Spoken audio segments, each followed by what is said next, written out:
now. Hi guys, here we are, another video. Sorry, my son just happened to talk to me as soon as I started. No, stop it. This is another edition of Old Men Talking, and I got my son home distracting me today. And today we've got no subject lined up, so we're just going to just see what happens, really, and then we go from there. Oh, so there we go. There Gonna you connect this up. go. I am done it. Well, for me, mostly when it comes to like no topic and everything, I was actually thinking before that about how I've been talking to you about how hectic this month has been. Um, Yeah, I think that would be something to talk about too, and stuff like that, and like I don't know, since me and you've known each other too, it's like since we've been doing this and doing streams together and everything, this is probably the most that we've ever gotten to know about each other, So I don't know. I think maybe having a conversation with one another just about each other, is a good thing too, because like the thing with spirituality, I think that like with me, I think I kind of get you confused on stuff with when it comes to me. You know what I mean? Like I don't want you to think like the way I act towards it means that I'm like closed off to all of it. It's just a certain way that I've been, lately and stuff. So stuff like that, I think would be cool to talk about. I don't really know much about that, really. Well, it's like Right. Go on. you know how I told you like you know earlier on in my life, all the way up until I was 30, I was always into drinking and doing drugs and stuff, and like during that time period, it just there's like even during that time period, I actually got to the point where like bad things would happen, and eventually things inside of me would just kind of go numb. You know what I mean? Like Yeah. instead of freaking feeling bad, eventually it was just you just felt numb, and it was numbed out, and it became a habit about just not talking about stuff. So um, whenever it comes to me talking about spiritual stuff and everything, don't think that I'm like trying to freaking close myself off from discussing it or anything like that. It's just a habit that I've had, and it's not a bad thing to talk about or anything for me personally.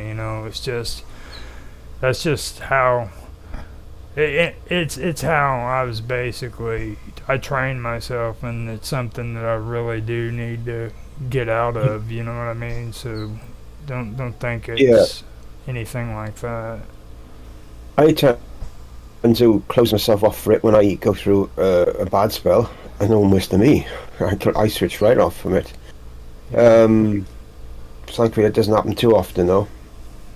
Usually, the bad things that happen in our life is to do with my son when he goes when just up to the point where we absolutely go crazy with him. But otherwise, most of the time, fingers crossed, touch wood, Hmm. so okay, like. But it's just difficult for me because since my I don't know awakening through the religion I was in, it's just been part of my life ever since, in different ways, different stages and forms. So it's just part of me, really, to be able to talk about it. It's probably gone a lot more part of me than the last 6 months, yeah, than it was before. Um, but it's just like part of me. It's like I understand people are closed off, and for different reasons, and I have been myself, and I do sometimes do it myself. But for me, spirituality is a way of being open to your um, connection to your higher self, to the spiritual realm, whatever you want to say it is, to God, whatever you believe it is. It's it's just that. As time goes on with me, it's just become more open and stuff. It's just become more, and that's pretty much it.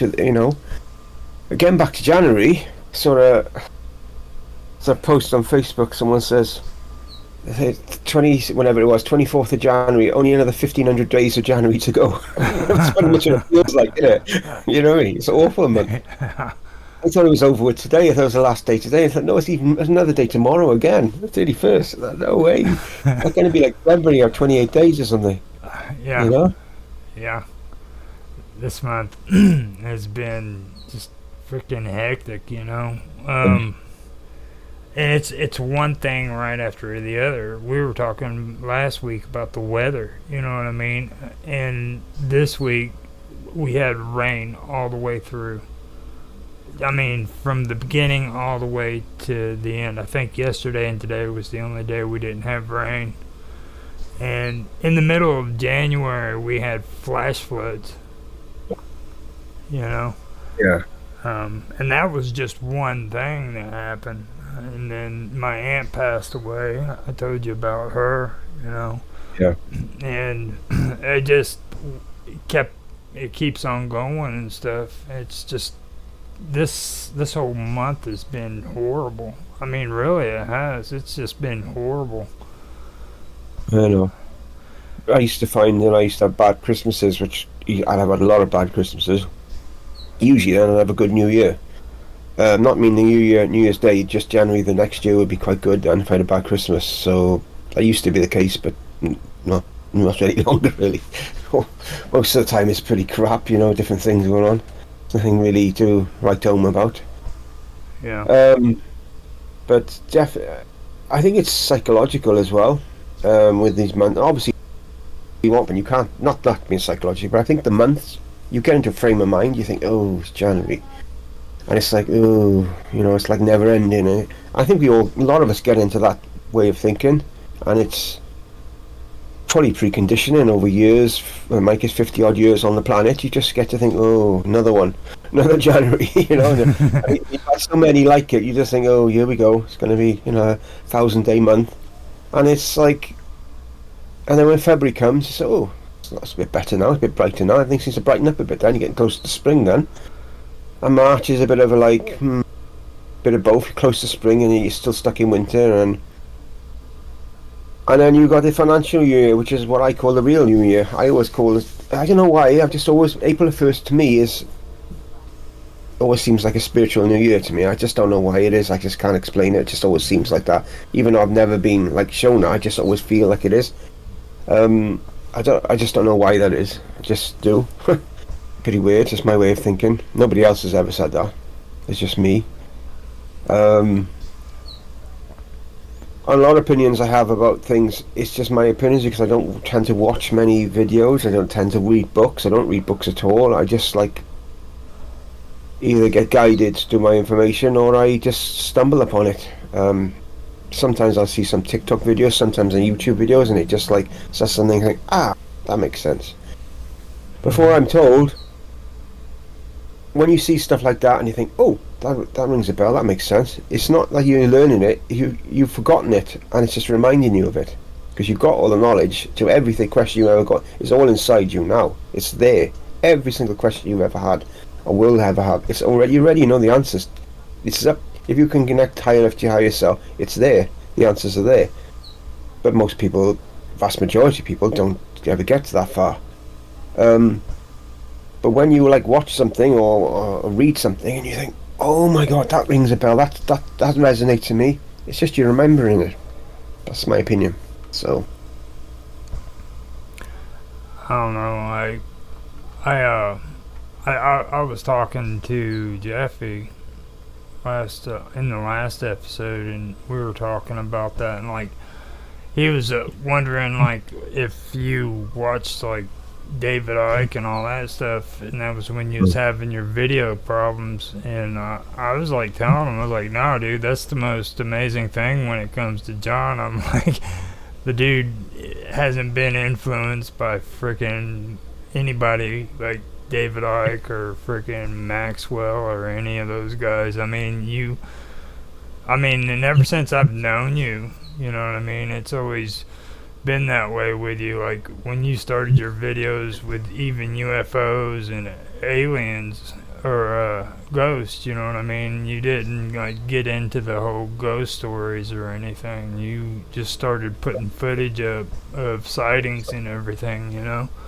Mm. And it's always been just what you put on there. It was never anything that had influenced you in any way. At least that's the way I seen it. No, I mean, obviously people post ghost videos and compilations. Yes, there's probably loads on YouTube. I haven't looked in recent years, but there probably are loads on there.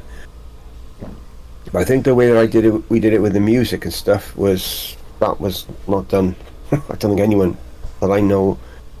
I've seen obviously creepy videos with music, but not to the way we did it with music. I think that was quite unique back then. Anyway, I don't know about now, but back then I never saw anything like it. Or if you did, you'd see standard like YouTube music, and it would play right throughout the whole video. You'd have different clips, but the same music would be on all the way through. You wouldn't have like different music for different clips, like the way we did it. I still don't know anyone that does it like that. I'm not really I don't watch videos like that now anymore, so I don't really know. But at the time, I thought that was quite unique to us as a channel, definitely. And even when we went on, when we did It's a Weird World, the effects and stuff we used, again, you still see people using effects, but not to the degree we did then. Even then, we were sort of using stuff that wasn't really done. More down to Julian than me in that sense. It was him that really got the running that idea. But you know, there we go. In the end, it just didn't work out. We just went. I let Julian take over that channel because I couldn't update that one on this one, and he just went into the like horror side of it too much, and it just put people off, and the views went down and down, and eventually he just gave up, and that was the end of that. Still got the channel, but obviously nothing's been done with it at the moment. I did have plans for it, but because my son being off and on school, it's just gone out the window for now till things settle down. Yeah. So. Well, the good thing is we made it to episode 11.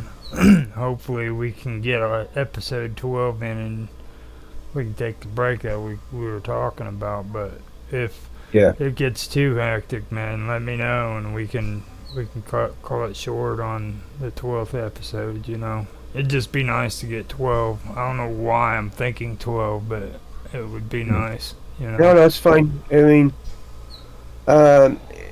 he does like bother me a little bit when he came right at the start. It was really bad timing, but it's fine, you know.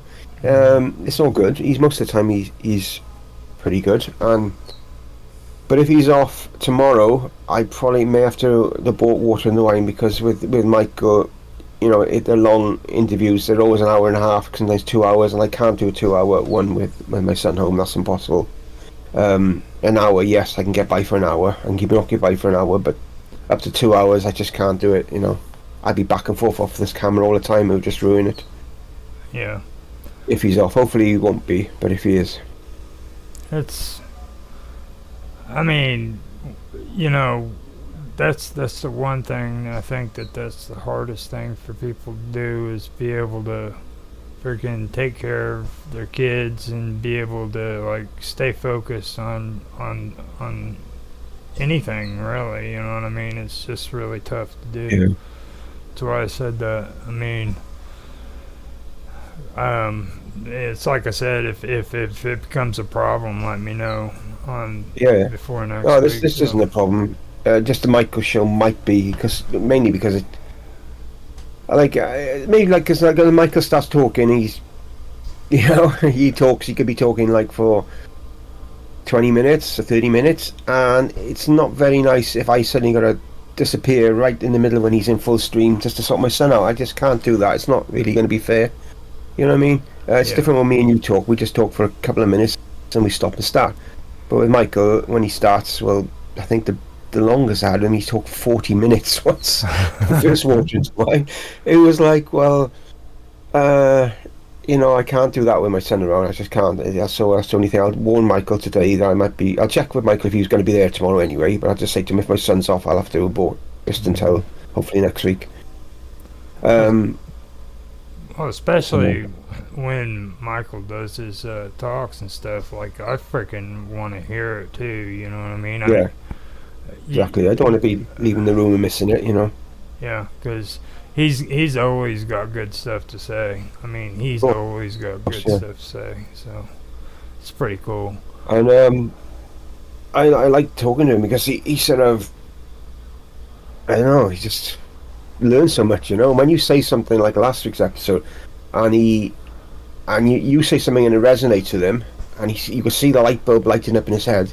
Because I said about what did I say about creators sometimes to be challenging stuff. Uh, I don't know if you remember. And he like a light bulb moment. I could see it in him, and he said, "Oh, that makes sense." And I thought, "Oh, wow!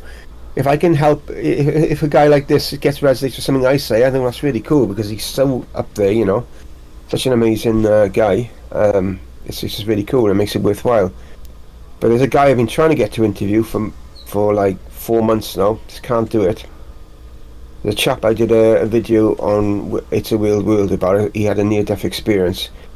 Him now, he is in a different league again from me, from Michael. He is way, way up there. He's total different league. But I cannot tie him down to have an interview. Can't do it. So big gut in. It's like everything he says. I'm peering over a fence trying to understand what he's saying because it's so out of my head. I can't grasp it. He's really, really up there. But then again, it's not meant to be, so it doesn't happen. So if it's meant to be, it'll just happen, won't it? So it's just not happening. So there we well, go. it's kind of like with Karma. She kept getting into a freaking argument with me about what I was saying about content creators too. Like if you're trying to contact content creators and like they've got more views and everything than what you do, it seems harder to freaking get them to come on your show, because Yeah, of course, yeah. because they get, for some reason they have this idea like they're just way beyond you, and she couldn't understand that, and she thought that like Jaffe was a big channel and he only has like 1,500 freaking people, you know what I mean? And I tried to explain to her like 1,500 people, that's not a big channel. Freaking me and you are both into gaming, and you know what I'm talking about. Like, Yeah, I know. you're just starting out when you hit freaking 1,000 viewers or Yeah. subscribers, and she just couldn't understand that. And my whole point is like freaking at the time she was making it out like he was a big creator and everything, and I just didn't want anything to do with him, because I know the attitude that they give.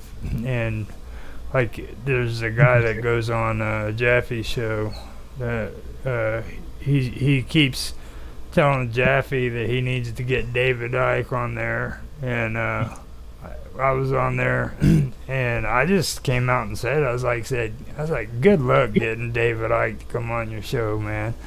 Like, freaking, he goes, what do you mean by that? And I said, well, let me put it to you this way.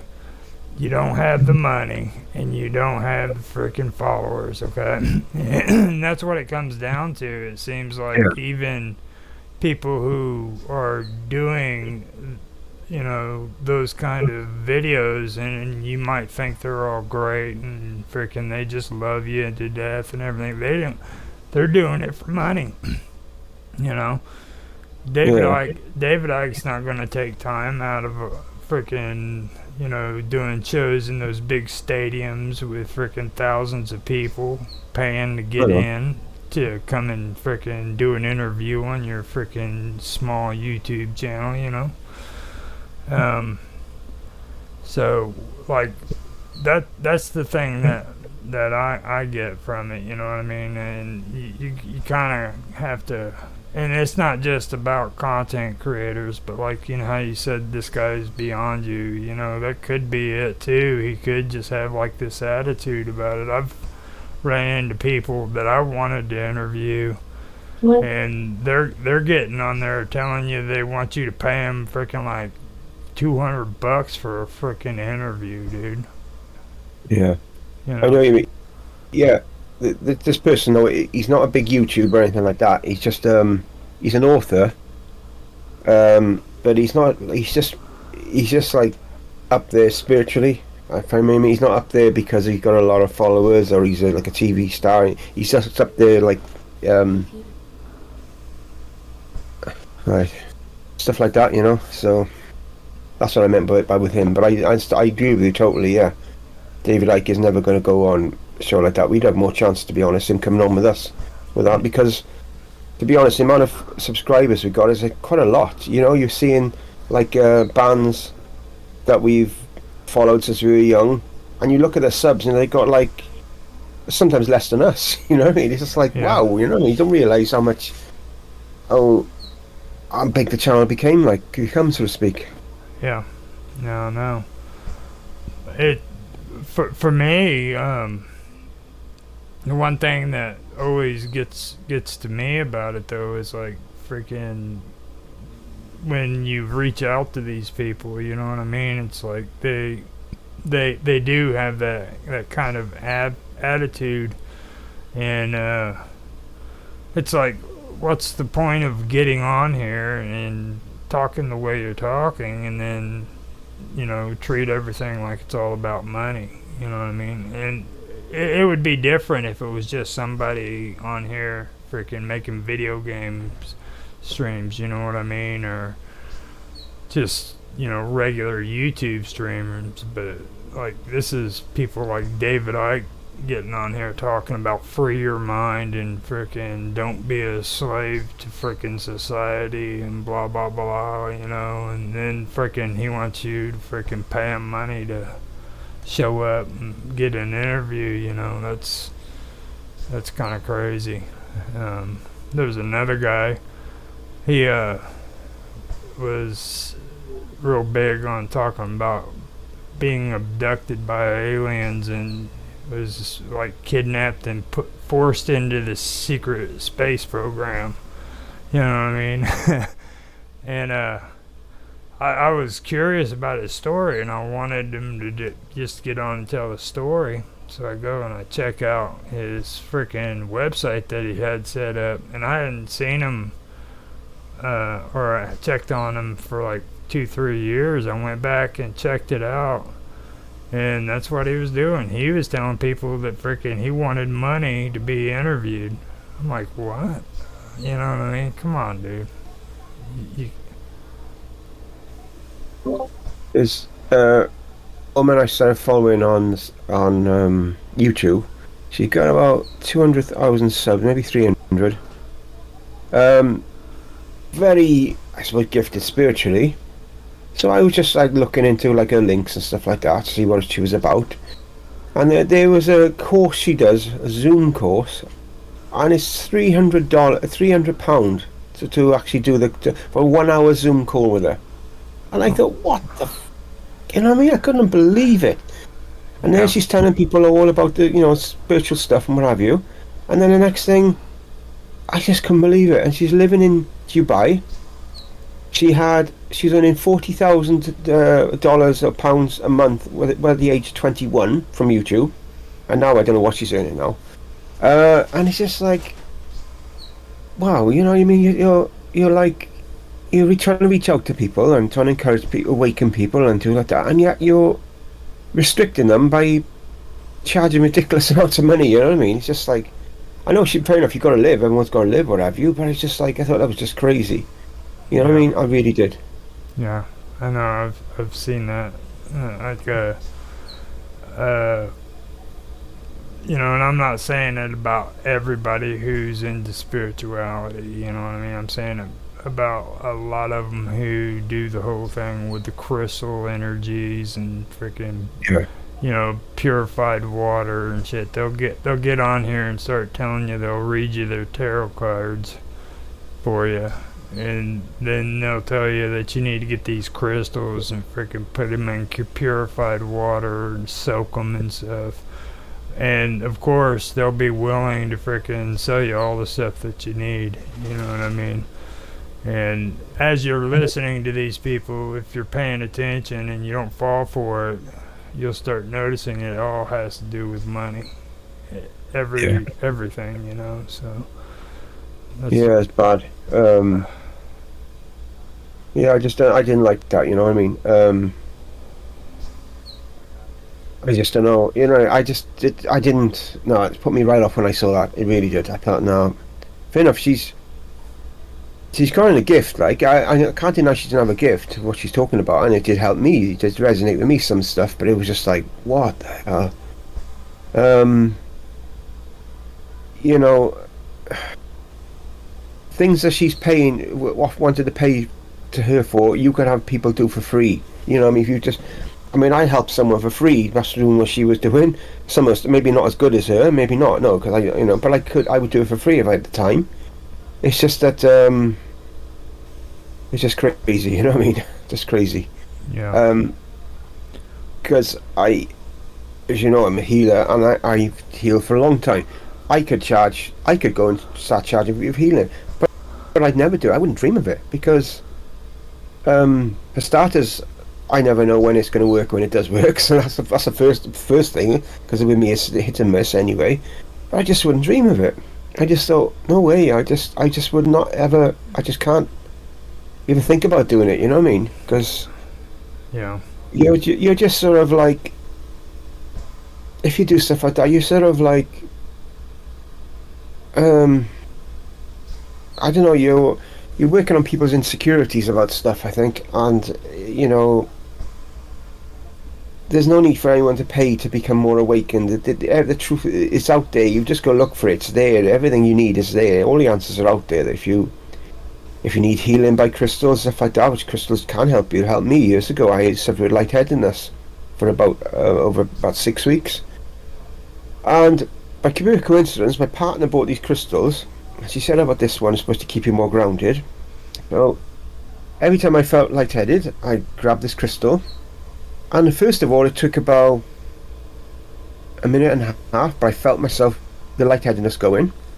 And over time, literally a couple of seconds, by the end, I don't use them no more, literally 30 seconds, lightheadedness would just be gone, just by holding a certain crystal. So I know for a fact they do work, but again, you know, I won't go charging people, just, you know, yeah. no way, I just don't believe in it. I really don't. Well, there's a difference between, you know, believing in crystals and being a person who owns a freaking shop, sitting in the back of your shop in the office doing freaking podcasts so that you can try to sell them, you know what I mean? Yeah.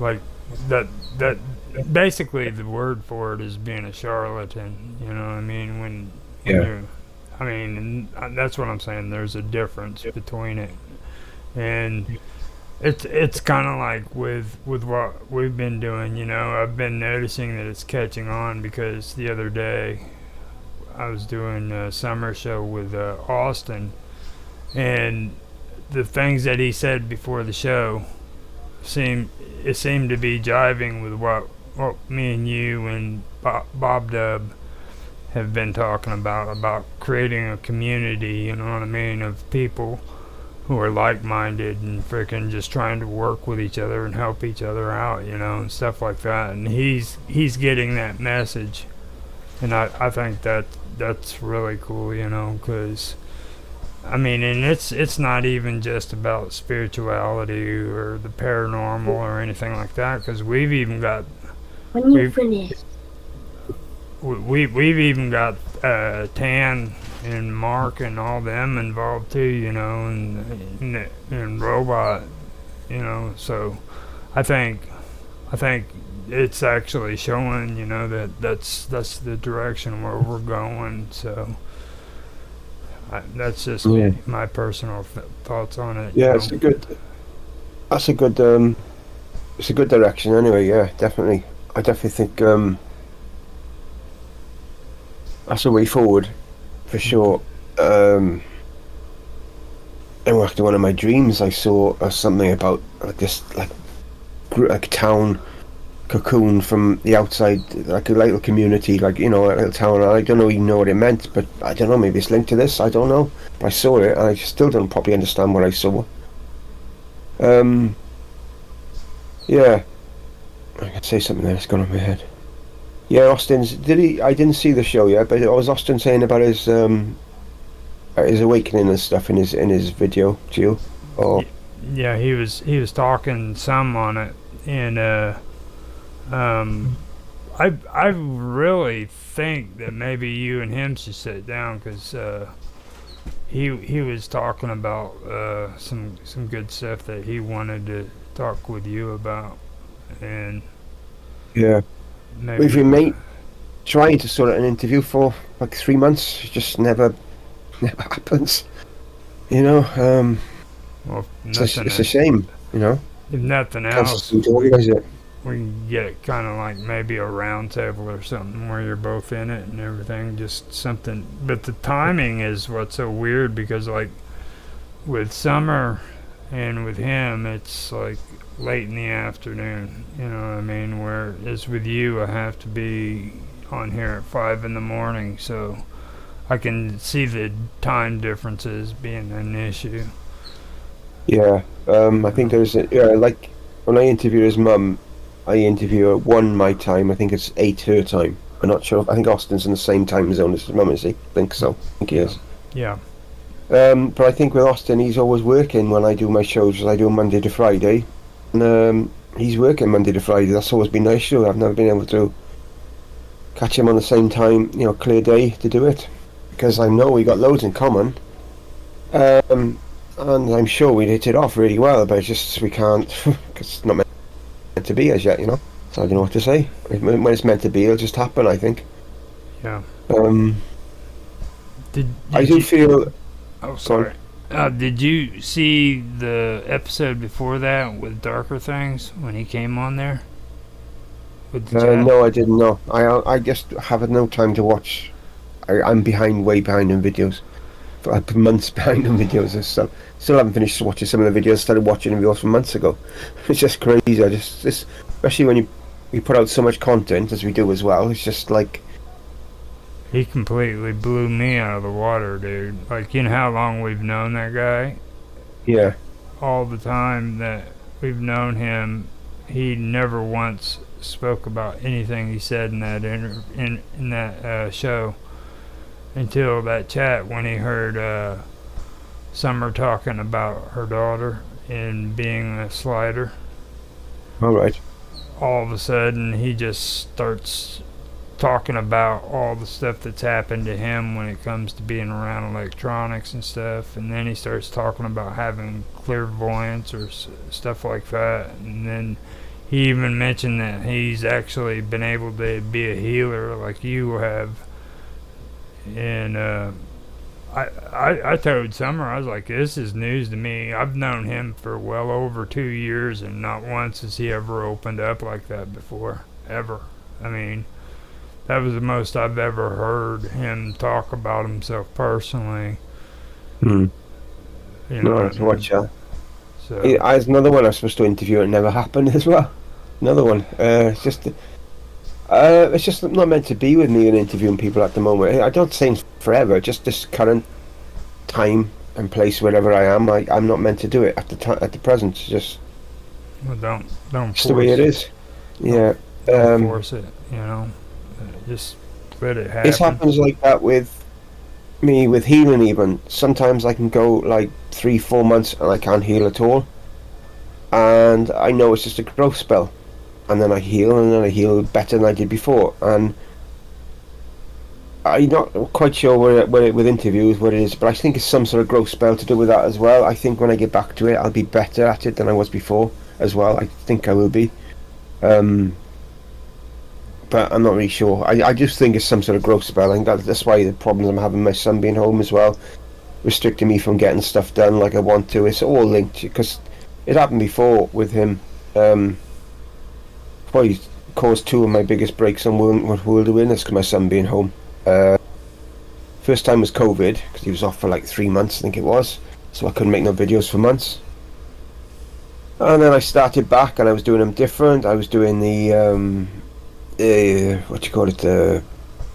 I can remember what it was now. I was doing different sort of videos. I started to go in different ways, and then my son was home again for being bullied and stuff in school for 3 months. And that was the second time that I stopped when we were doing this. I think I stopped them for 18 months because of however long it was, because of him being off. And now he's off and on again, so it's just really disorientated for me. But everything happens for a reason, you know what I mean? You just can't. You just got to go with the flow, and there's Yeah. always a reason, there's always a purpose to things.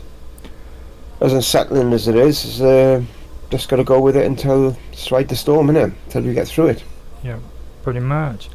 You know, and like I said, if you need to freaking take breaks and stuff, let me know. And Yeah. freaking, I mean, I understand completely what I don't know what you're going through because nobody really does. You know what I mean? But like I understand where you're coming from at least.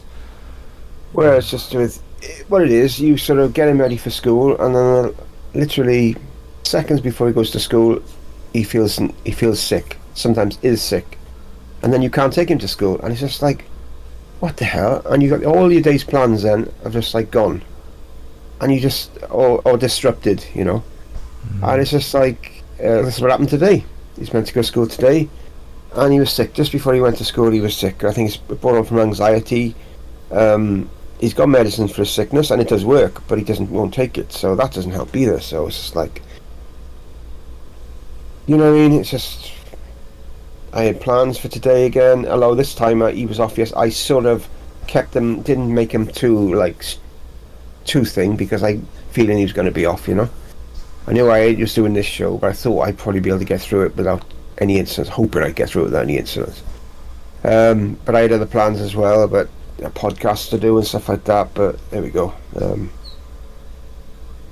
Probably start next month now. It's only tomorrow to go for January, and start February fresh. Then hopefully it'll be better then, Oh yeah. so to speak. I've been So scheduling up some extra stuff too. Freaking that one paranormal video didn't hit off too well, but I'm okay with it because I was able to catch about 4 or 5 of the freaking trolls that's been coming onto the channel. I told you I'm gonna keep an eye out for them, and yeah, I don't, I watched. Oh yeah, go on. I don't really care about saying it on the stream, you know, because I want people to know that like you're a really good guy, and for these people to be coming on here and acting the way they do with you, that's uncalled for. And if it's been going on for years, they should be ashamed of themselves. You know what I'm saying? Yeah, I Um, know. You know. so Have you looked at the block list? yeah, I've seen it. I've seen it, It's and that's my massive, isn't it? yeah, and I've seen that. So like, just fair warning to anybody who's watching this stream: you come on and you start trolling, you're getting muted from the freaking channel. I mean, it's just not going to be tolerated anymore. You know what I mean? Yeah. And I muted. mean, Sorry, go yeah. ahead. No, I could say I agree. If they got like a genuine like issue, you know, like if there's something they're not happy with or for something, they just politely tell us. You don't have to be like, you know, like one comment I saw, that's 55 seconds of my life gone, or whatever. Like, well, so what? It probably took you longer than that to write that bloody message. You know what I Yeah, mean? You know what I yeah, mean? yeah. And you know, like that right there, freaking to me, is just telling on yourself. Like you just told who one of the trolls are. You know what I mean? The person that's coming on and talking smack over videos is most likely the guy that's coming on and freaking being a troll on your channel and downvoting just because they don't like you. You know what I mean? Yeah. So that's a positive thing, and I've been checking the analytics out while all this stuff is going on, and yeah, the subscriptions are going down like you said, but I noticed that it's not affecting your return viewers. You're still Yeah. getting the same amount of return viewers as what you were getting before, you know.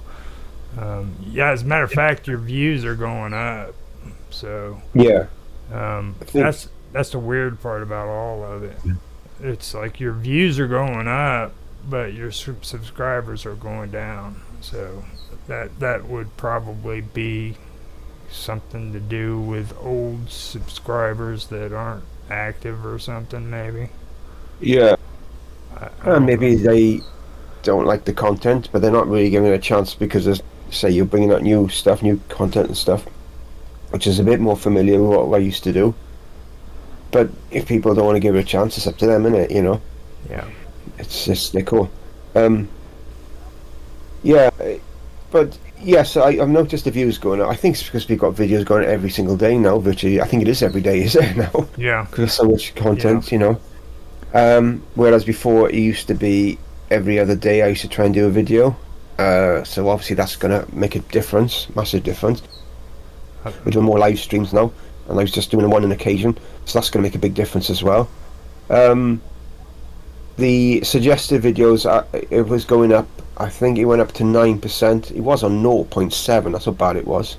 It went up to mm, 9. I think it was down to 7 the last time I saw it, but still go on the up generally, which is what we want because the suggested videos is what's going to bring the new people into the channel.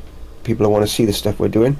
yeah. So that's the ones we got to aim for because that's the ones that's going to turn it around and start the Now, subs free fall, so to speak. You know.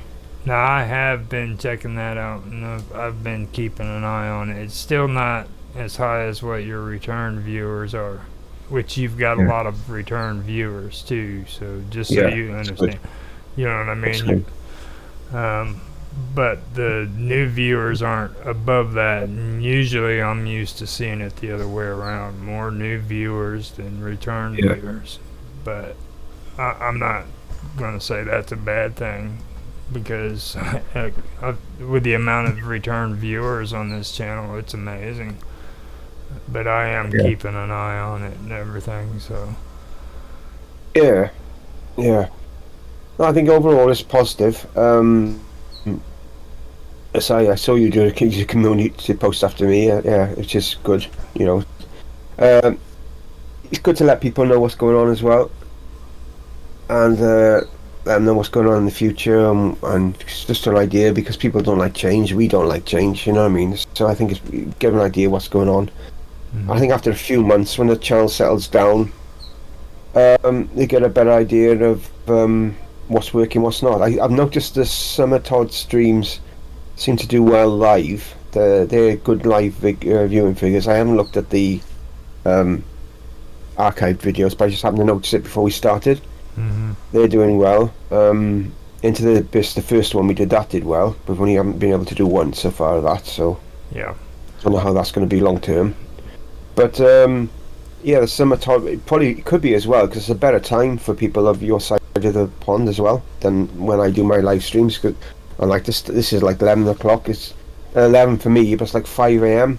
So you're not with you or something. So that's if people around your time zone are watching this. Well, I want to watch this. They're going to miss it because they're probably going to be asleep. You know. So that doesn't help matters either. well, Um, I've noticed though the English seem to like these hours a lot better, and like for some reason over there on your side of the pond, everybody seems to be more receptive when it comes to this kind of video.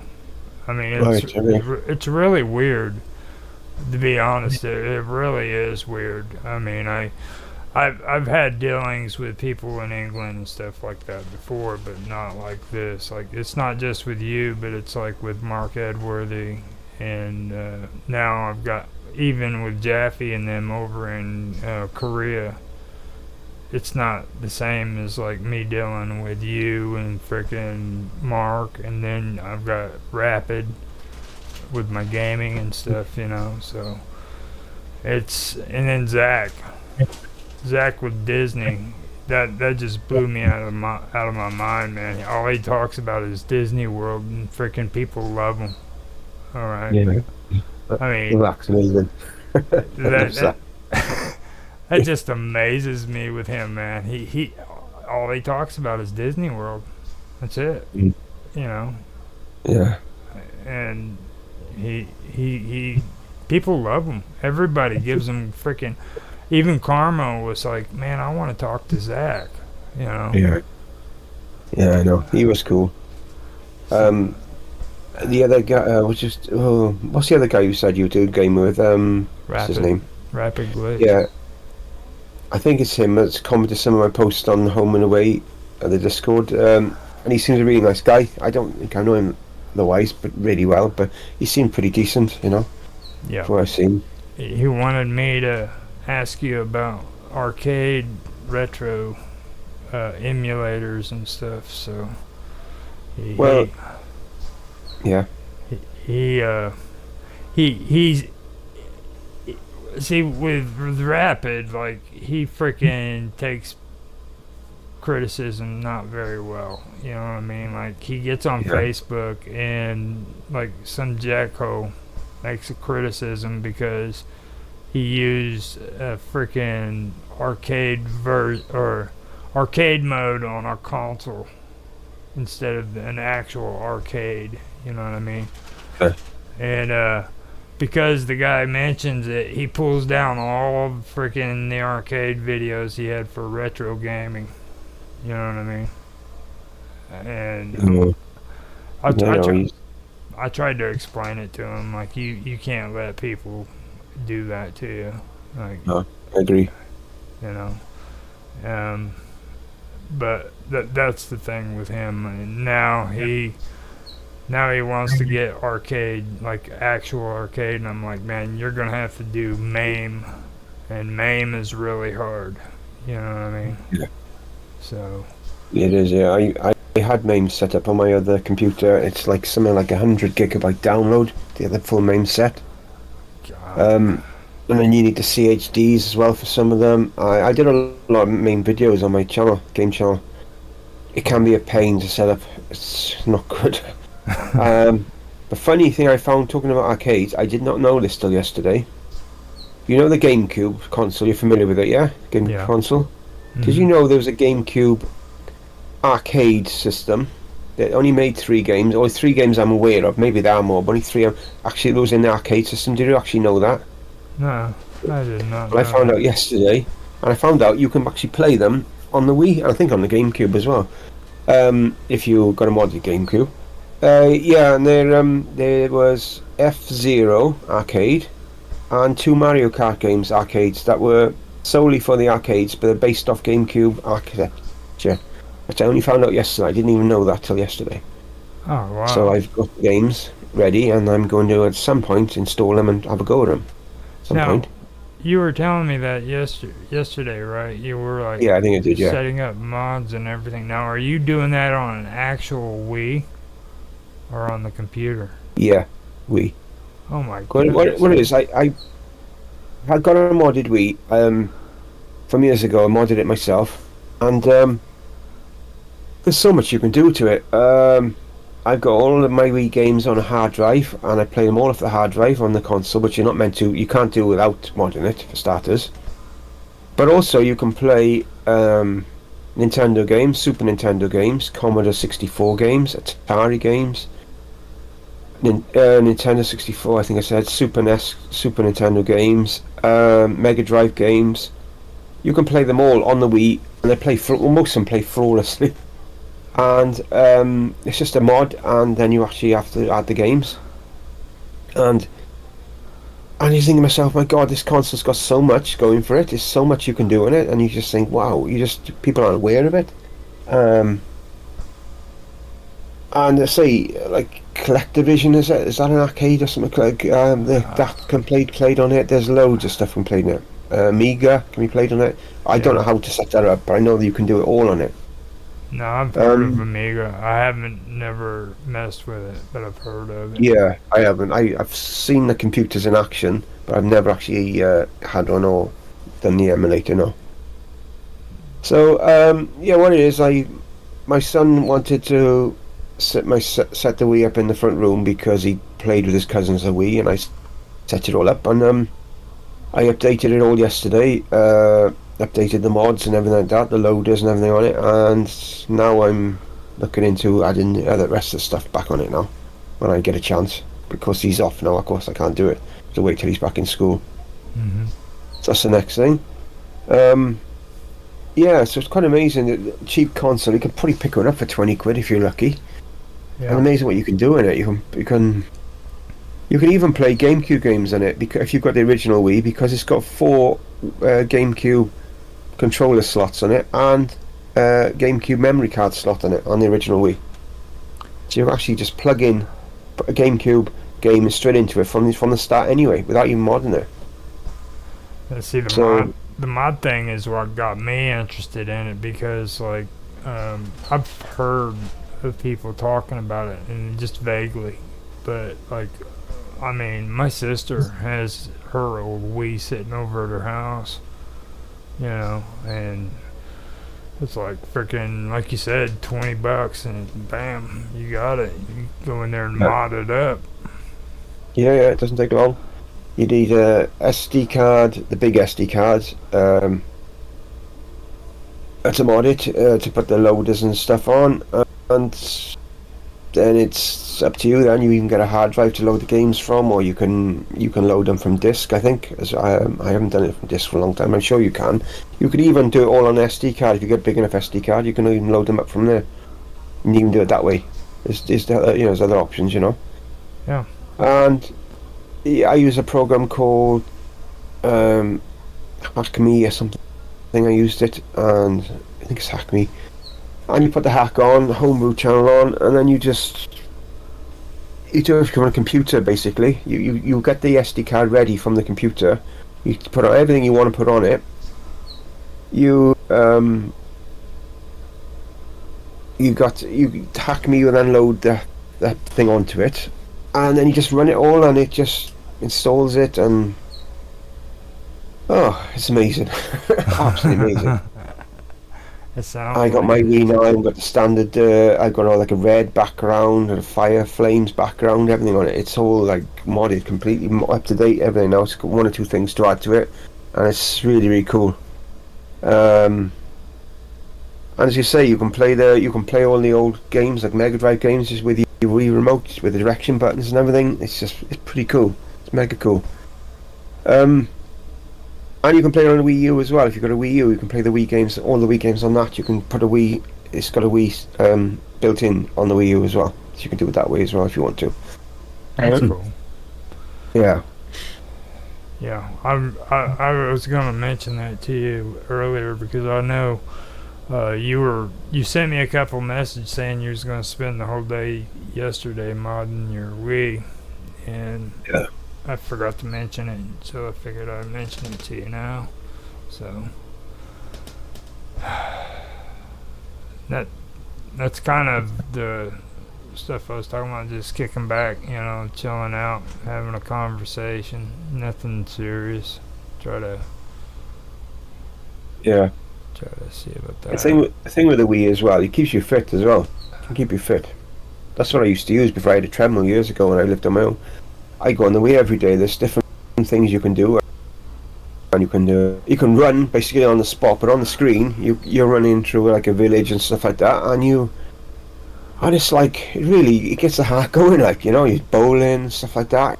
It's a quite amazing console, it really is. For fitness as well, coordination. It's very good. Yeah, well worth it. Well worth setting one up if you can get one cheap. Well worth it. I'll get your sister's off her if she's not using it. I'll help you out. I'll point you out the right direction. I had to look into the new way of doing it because I modded mine a long time ago. But it's very simple, the new way. Very, very simple. Now, isn't one of the original games actually like tennis? Yeah, Wii Sports, yeah, it's got bowling on it and tennis, I think. What's the other? Running is the hula hoop on it. Or is that Wii Mm-hmm. Fit? I get them mixed up.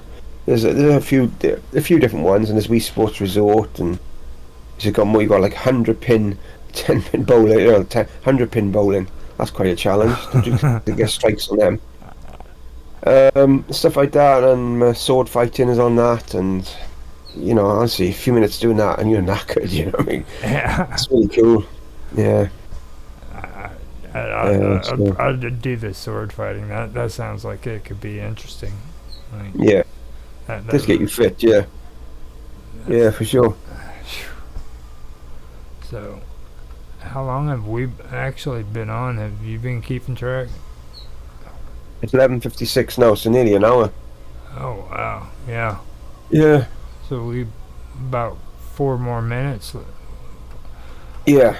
So, what else has happened to you this month that you wish to discuss? Uh, Not much really. Too deep for this program anyway. No, it's way too deep. Not to start it 4 minutes from the end.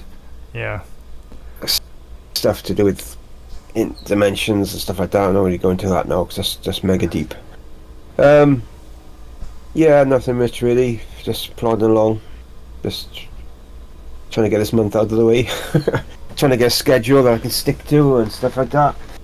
Trying to get interviews done, which none of them are happening, and it's just like it was weird before with the interviews, right? When I never really found the right place for them, because when they were on for Will the Witness, they just went down and down and down and down in the views. Everyone went less than the one before almost, and so I went and put them on my new channel, and then like as soon as I put them on my new channel, I did one with Vince, and then they've stopped. So it's like I never really found a place for them. Like I don't know, just not really. Like the solo podcast, that's worked out really well. You know, I'm happy with that, and happy with the growth of my new channel with them. They've really, you know, I'm quite happy with the progress because I've had here shared it. But like the interviews, I just don't know. It's something that never clicked right with it. Probably don't really know what it is. I was getting to the point of this now. Oh, there was a reason me saying that. Oh God, it's gone. It's probably you're getting. Yeah, gone wherever it was. I can't remember. Yeah. Well, I've noticed. Yeah, but go ahead. Go on. Go ahead before you forget. When I got shown Phil, or even just stuff, whatever again, is because I was thinking one day if I've started a new channel, because I've always got shown from the start. Shh, out, go. In a minute, go. Sorry about that. That's fine. Son asking where I'm finishing. I got shown when I started my new channel that this channel was going to fly after I created. Not like it's going to fly the first month or 2 months, but it was going to take off really rapid. And it's gained 35 subs in just about nearly 2 months now, and I've hardly shared it anywhere, so I'm quite happy with that. That's pretty good going for a new channel to get 35 subs. But I got shown one day, I was just thinking about it one day, and I'm thinking, oh, it'd be nice to have more views and what have you. And I just got shown that once your audience finds it, then boom, it's going to fly. Your audience is going to find you, they're looking for you, and you're looking for them. And it's just like a meeting of like minds, so to speak. And it could be the same with the interviews. I've not found the audience for them yet, you know, whatever channel, you know, just maybe not found the audience that really wants to see them yet. But they are out there. It's just got to wait till it happens. Got to ride the storm, so to speak. I'll tell you what. The more the more I see the posts from your channel and everything with the interviews and all that stuff, I'll start sharing them too with mines. And well, I don't have Facebook anymore, but I do get on Twitter and all that, so I can start doing that as well. So I can kind of go ahead and make it available for that stuff right there. So if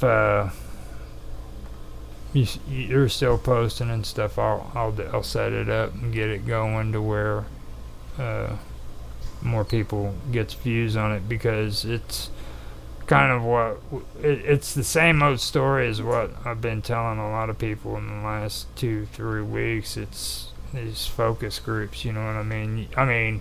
Jaffe last week didn't even want to hear what I had to say after the show, you know, like, stop trying to find, you know, put your stuff out there for everybody. You got to have a freaking focus group that people are like-minded as you. You know what I mean? So Yeah, niche.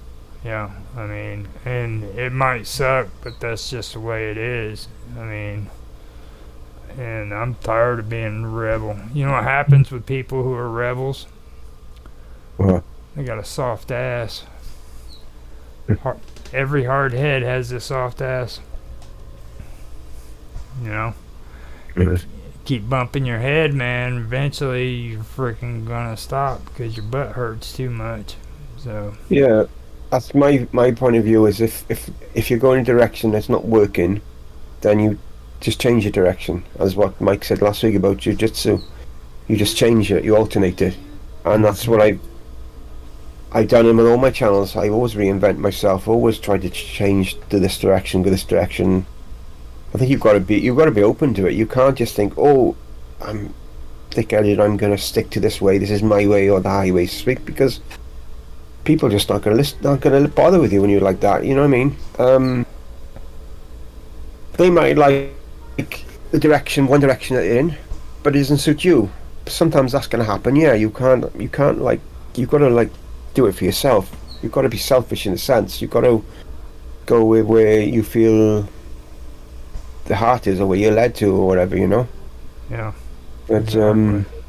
so I do agree with you. Yeah, I totally, yeah, because you, yeah, I do agree with you. Yeah, totally on that. Sure. Now, have we reached the hour? Because we got to get you off here before your son drives you crazy. Yeah, I'm gonna have to. I think I'm probably gonna. It might be safe for me to. I'll message Mike just to postpone tomorrow. It's not fair for him to have to wait around for me to tell him tomorrow. I'll just postpone it in case, and then it just might be safer. You know, it's not fair to him to plan his day to us to talk, and I can't make it. I definitely can't do it with my son home anyway, because he's been a bit more annoying today than last week. He was as good as gold. Oh, last week, time before, I think he was good as gold. Then he didn't even say a word. Mm-hmm. But this time, no, you know. Well, But there we go. you're the one that started the show, so you're the one that's got to finish it. Yeah, there we go. So, here we are, guys. Sorry if you can hear the noise in the background, my son singing. So, this is Old Men Talking, episode 11. I think we got one left of the current run. And so we'll see you all next week, same time, same place. And thanks for watching. Bye for now. What was I thinking of? Making my camera, turning my camera off.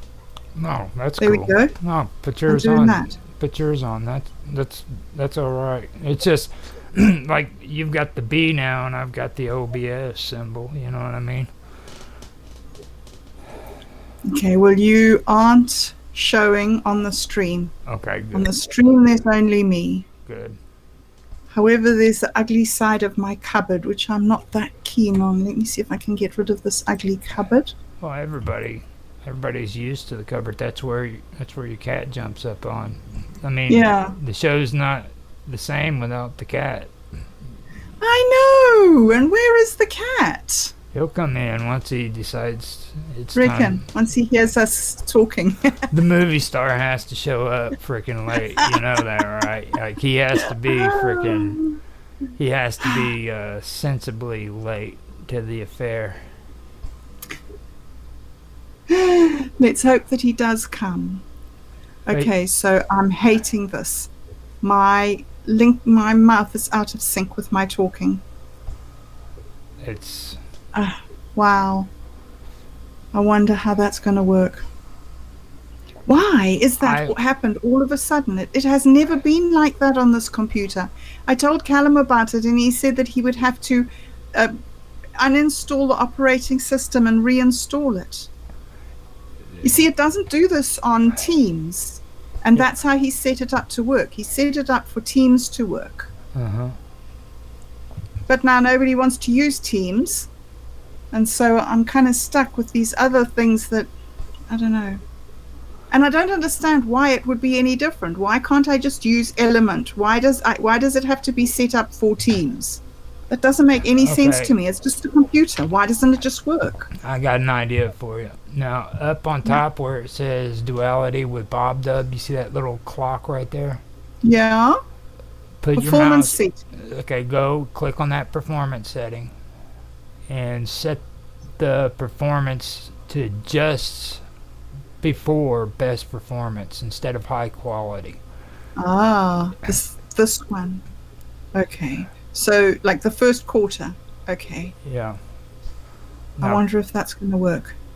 No, that makes it worse. yeah, I see that. Okay, so put it to the one right next to it, closer to the high quality. All right. Now then. It's Yeah, it sort of works. a little bit better. Better, a little bit better. Now, what happens if you go to highest quality? What happens if I go to highest quality?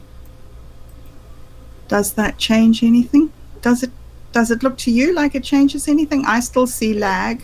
It actually gets worse at highest quality. Hmm. Yeah, Let's go to 3/4 and see, and stay with 3/4. sounds good. Oh, okay. It's better for you. Yeah. Okay. And if nothing else, I can edit it in Blender and get it synced. So I did it to the last one. So Okay. All right. Cool. All right. now let So me that was let me go get a smoke real quick and everything Yes. before we Yes. start jumping into it. Okay. I've got the All right. recording going, just so you know. Oh, you're already recording. Yeah. Okay. I want to get some cool behind the scenes footage of us acting ridiculous. Which we've done a good job so far. Just Okay. Set this and try that. Yes, that was pretty good. it was us in our natural habitat, and we pulled it off. Okay, cool. I'll see you in a little bit. All right.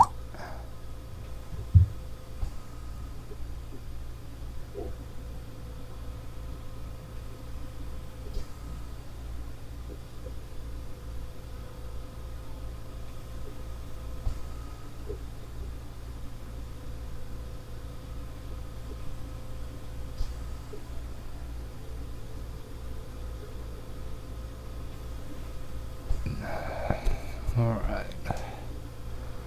Do Better says that he's going to eat and he thinks that he'll be there on time, but he might just be a spectator at first.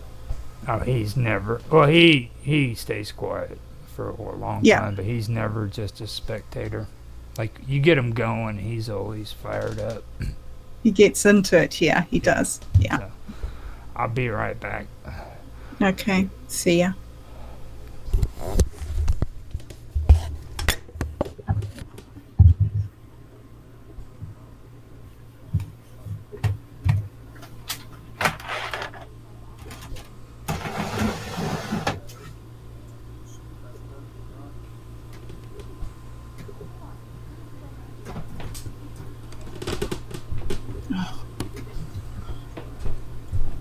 Okay.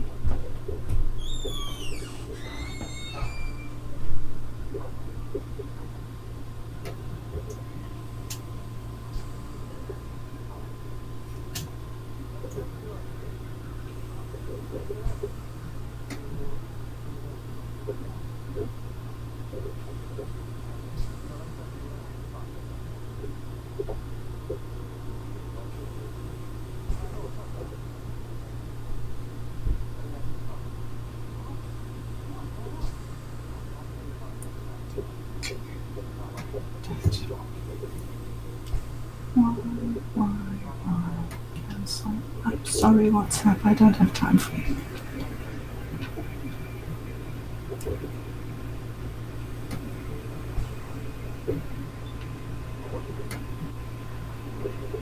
Hmm.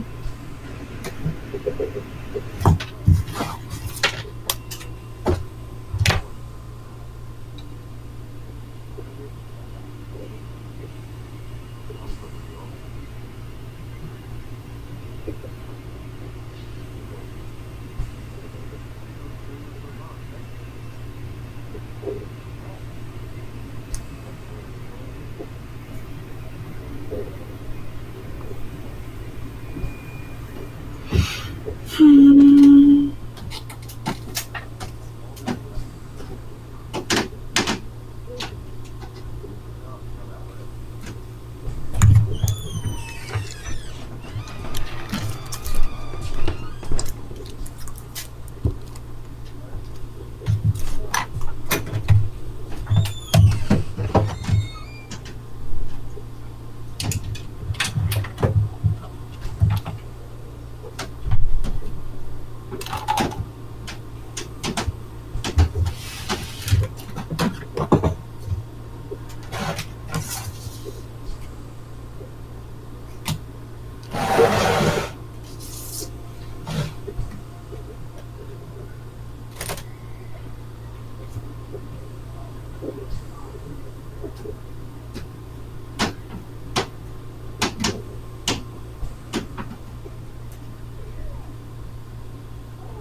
Popped up. View your channel. Okay. Well.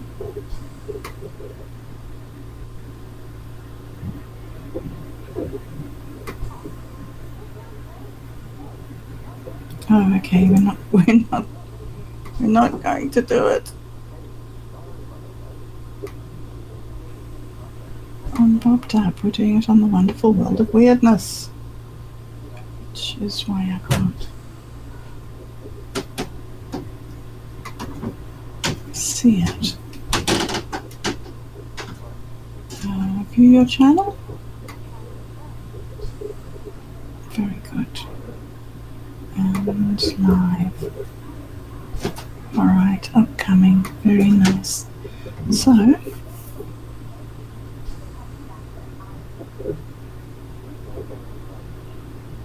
nice.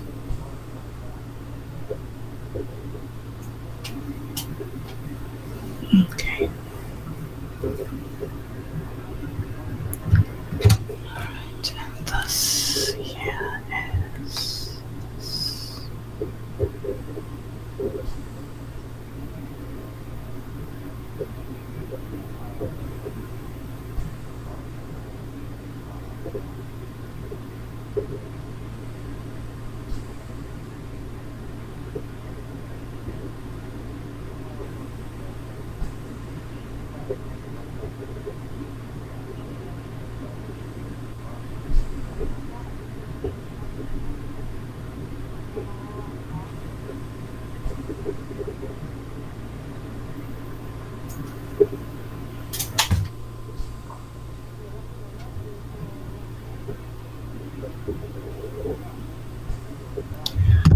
Roger, I want to ask you some questions.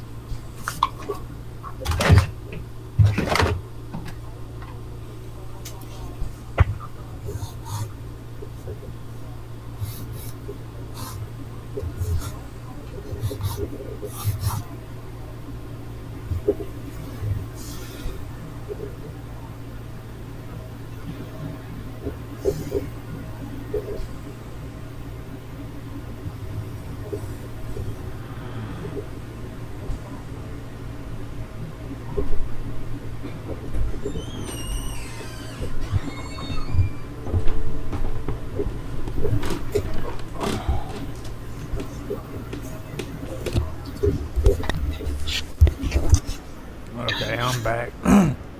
Awesome. How do you smoke a cigarette so quick? I have to. Do you eat it?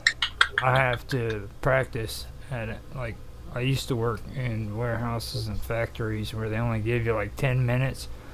So I had to figure out how to smoke 2 cigarettes in 15 minutes.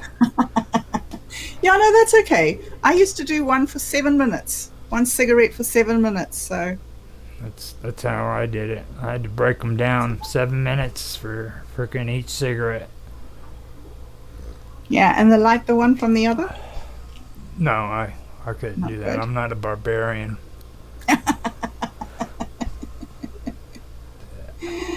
everybody's got a little bit of barbarian in them. Yes, they do. So I was going to ask you, I was talking to Otto about doing another Shakespeare talk. That'd be cool. And he's keen. Are you keen? Yeah, I'm good.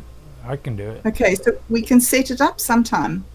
There's other things we didn't discuss too, like De Vere. I think that's something that does need to be discussed, because the weirdest part about him is where he's buried at. And Mark brought something up that was interesting, but I did the research and I found out they didn't start letting popular people get buried in the Abbey until the frickin' 1800s. Before that, it was all royalty.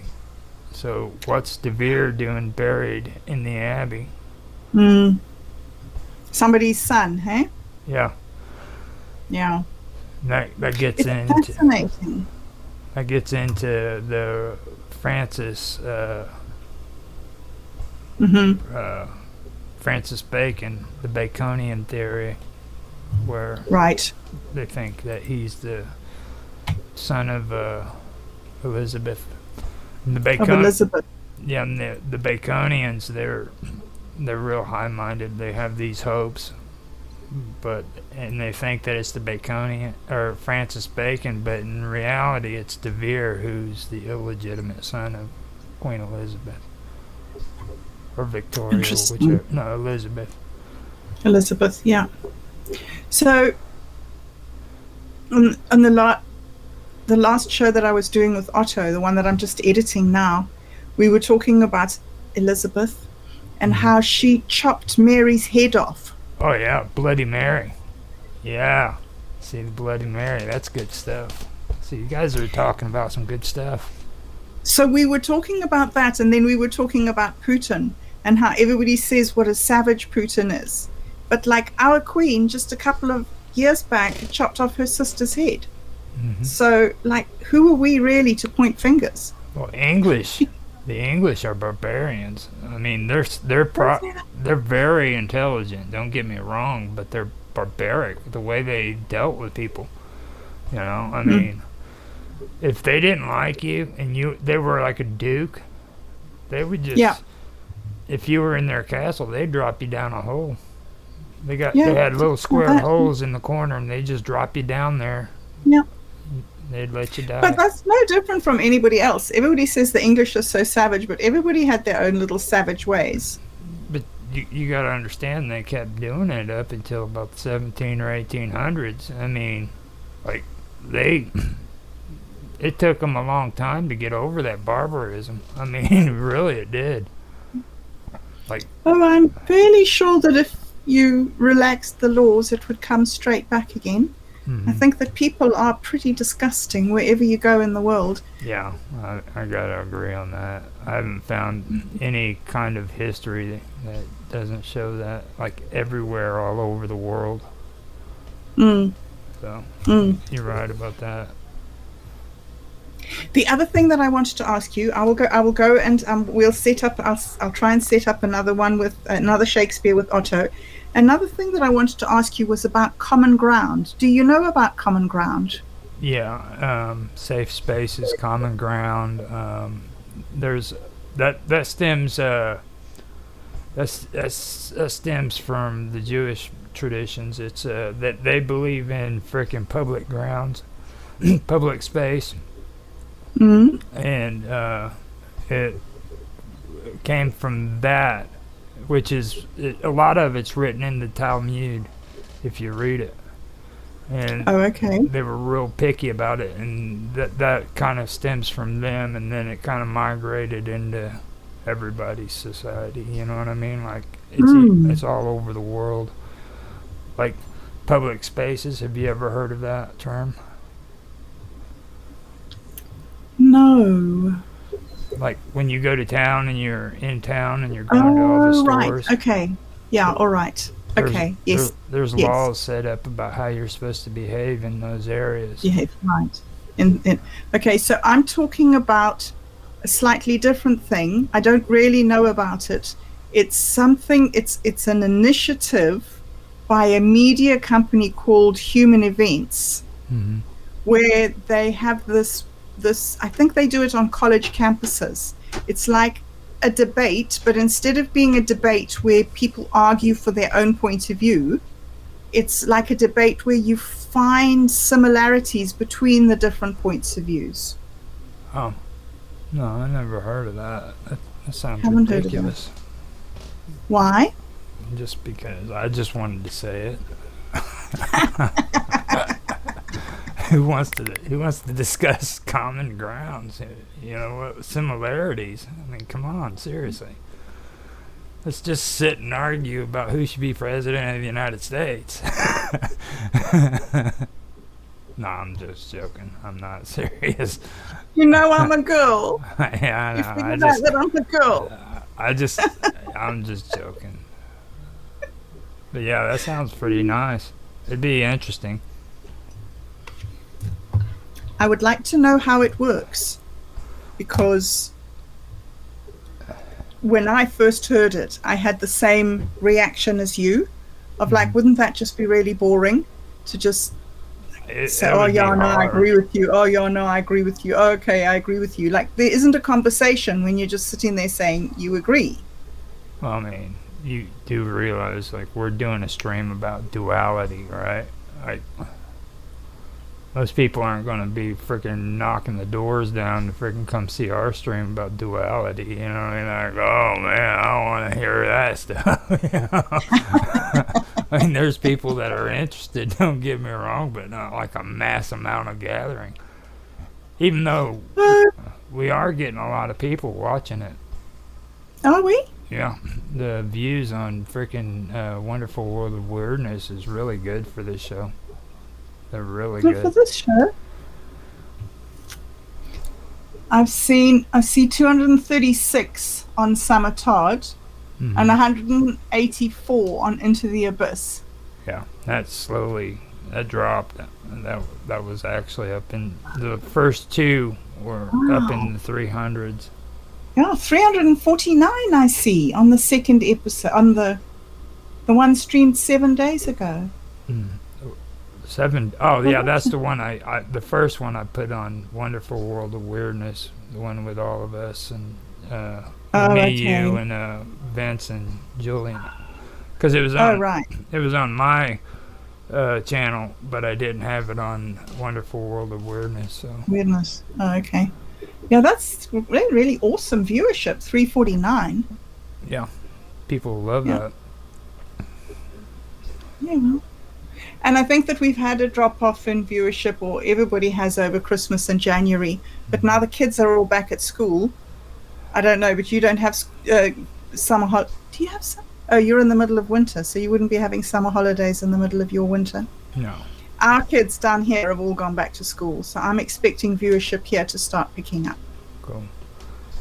Yeah. With the viewership too, we're having a slight dispute with the viewers, because they're wanting the UFOs and the aliens and the ghosts and all that stuff. But then, like, a majority of them that come in are freaking trolls. Oh, right. Yes. You know, yes. But like, I've had a couple of them that had some, good criticisms and debunking and stuff like that. But a lot of them are trolls that just want to say stuff. So yeah. And that's difficult, because you don't want to ignore your audience, but neither do you want to be misled by people who just want to be nasty. Well, I'm not a nice person to those guys. I'm like John. He's Mr. Nice Guy. You know what I mean? I'll tell him, I hate trolls, and then I freaking mute them from the channel, like, because I don't see a purpose for allowing trolls to just run rampant on your comment section. No. Don't feed the trolls. Right. Absolutely. So I mentioned it to John. I mentioned it with John on Old Men Talking, and I told him, I was like, I don't do that like John does. I'm not gonna be nice about it and just let it go. If you're being a troll in comments, you get muted, and that's it. Yeah. Yeah, cool. I think So, that's good. I mean, it's your channel. You don't need anybody just coming in and shitting in the middle of your lounge floor, right. you know? So So, yeah. everybody, everybody is kind of, well, like now we're talking about it too. So, I mean, it's just, well, you know, if that's the way, that's the way it's just gonna be with it. Hmm.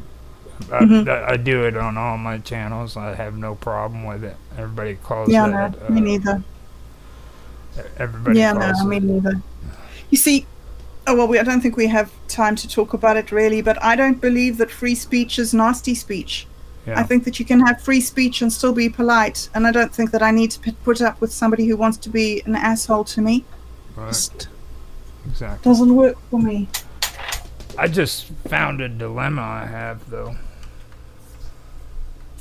I don't know how am I. Yeah, I can do that. Never mind. I was wondering if I could pop my notes up and still be able to see the stream, but I Oh, you found it. can? Yeah, Okay, I found cool. it. All right, so I think we're going to start streaming. It's 12. Okay. Ready to go? I hope this is going to work. Okay, so then 3, 2, 1. Hello, everybody. Welcome back to Duality. It is episode 4 today, and once again, I am joined by Roger Hanson of Roger Hanson Live. Hey, Roger. Hello. How you doing, Bob Dub? Pretty good. I think I'm settling down now after my great adventures, starting to come back to reality. So, yeah, it's good to be here with you. And we've got a really great show lined up again today. So far, we have on this program, we have looked at masculinity and femininity. And we've seen the differences of them, and that we both are part masculine, part feminine, and we use those masculine and feminine skills in our everyday life.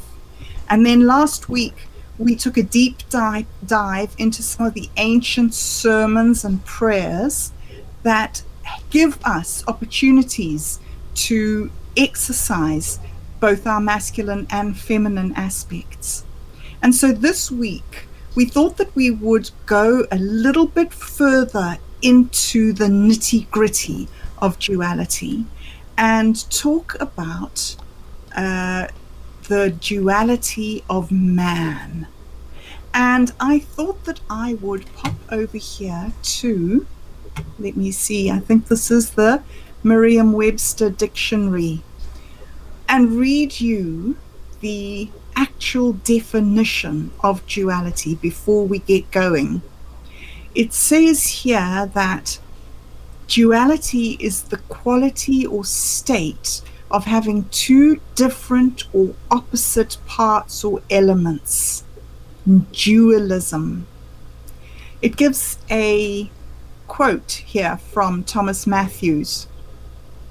That duality, sophistication paired with authenticity on the wine list, simplicity spiced with creativity on the menu, gives the Maria energy and distinctive character. And then there's another little quote here from Stephen Hawking that says, by the wave-particle duality of quantum mechanics, light can be regarded as both a wave and a particle. So that's a kind of like an interesting sort of like 1,000-foot view, if you like, of what the actual sort of scientific literary meaning of duality is. And we're going to delve a little bit deeper into that and discuss duality and dualism, in fact. And I thought that we would start off, Roger, I would start off by just asking you about the duality of man, the concept that refers to the contradictory and the complex nature of human beings. How do you view it? Well, it suggests that every person has both good and evil within them, for one thing, and that their actions and choices reveal their dominant personality. So you have that going on, and then you have the duality of man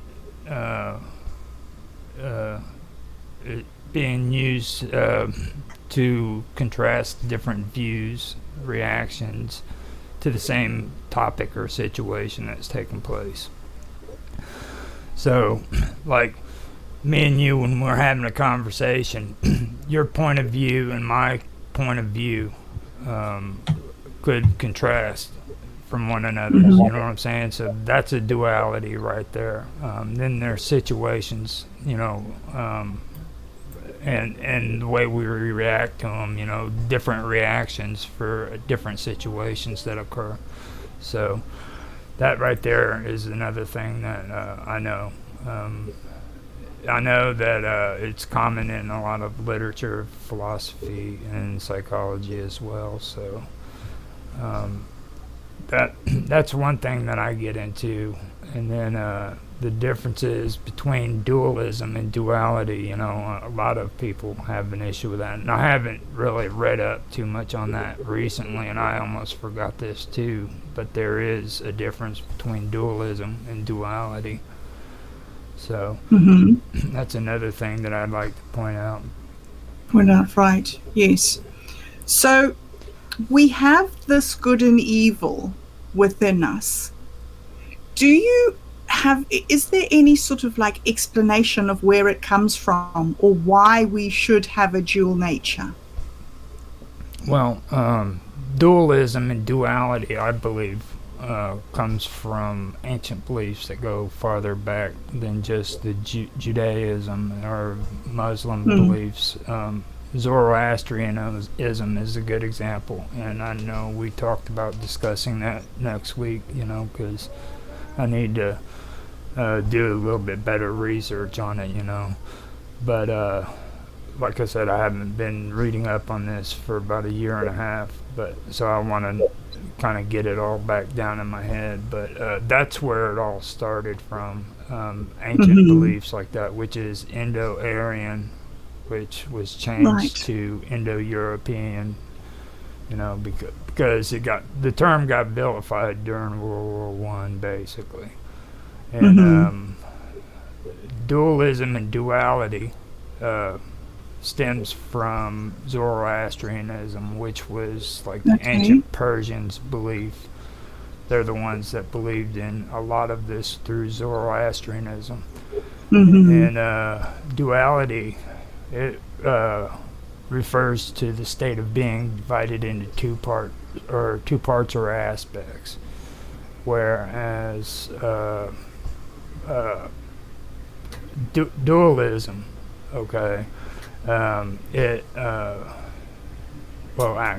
two aspects. I'll just stick with that. Duality, it refers to the concept of two complementary yet opposing forces or ideas, that exist simultaneously. So it's the concept of a complementary forces or ideas, you know what I'm saying? Examples of duality you can see in various aspects of life, and that has to do with stuff like light and dark, good and evil, yin and yang. All right, so now you have that's duality. Then you have dualism, and that is different slightly than what duality is. Yes. It's the philosophical belief that the universe is made up of two opposing and irreducible principles. So they're opposing and they're irreducible. Now it's the idea that there are two separate and distinct realities, and that they are in a constant state of conflict. All right. So you have two separate and distinct realities, and they're in a constant state of conflict. And a good example of dualism includes mind over matter, okay, which you hear a lot of, and then good and evil. So dualism deals with good and evil, you know what I mean, as well as duality. So they both kind of deal with it. But the thing about dualism is you got to look at the way it's written, okay? Now, when ISM is added to the end of a world, that means that it's not a passive word, you know what I mean? So whenever you look at it, you have to look at dualism as being or duality as being the passive word for it. Okay. And usually any words that have ism at the end isn't passive. So, and I know we were going to move forward, but this is one of the parts where you have to look at the feminine and the freaking masculine aspects, okay? Because the passive form of the word is a feminine aspect. So that kind of goes into that area that we've already previously discussed. Okay. That's interesting. Right. So duality is the feminine aspect, and dualism is the masculine aspect. Basically, yeah. It's it's complementary. Duality is. It's complementary. Right. And opposing forces, or ideas. Now it's necessary for balance and harmony. All right, and then it has to do with light and dark, good and evil, yin and yang. So then you have dualism. It's irreducible principles, and they're always in conflict. All right, it's a constant state of conflict. And that's, like I said, mind over matter. I believe we were talking before in the last episode where, you have to speak mind, or it has to be mind over matter, but at the same time, you have to be able to think on emotional levels. Okay. So. Yes. Right. So, is this somehow related to the material world versus the spiritual world? Well, that also kind of gets into Zoroastrianism. So, we'll wait for that then, shall we? Yeah. we can. It's the best I can say is it's not as much spiritual as it is mental.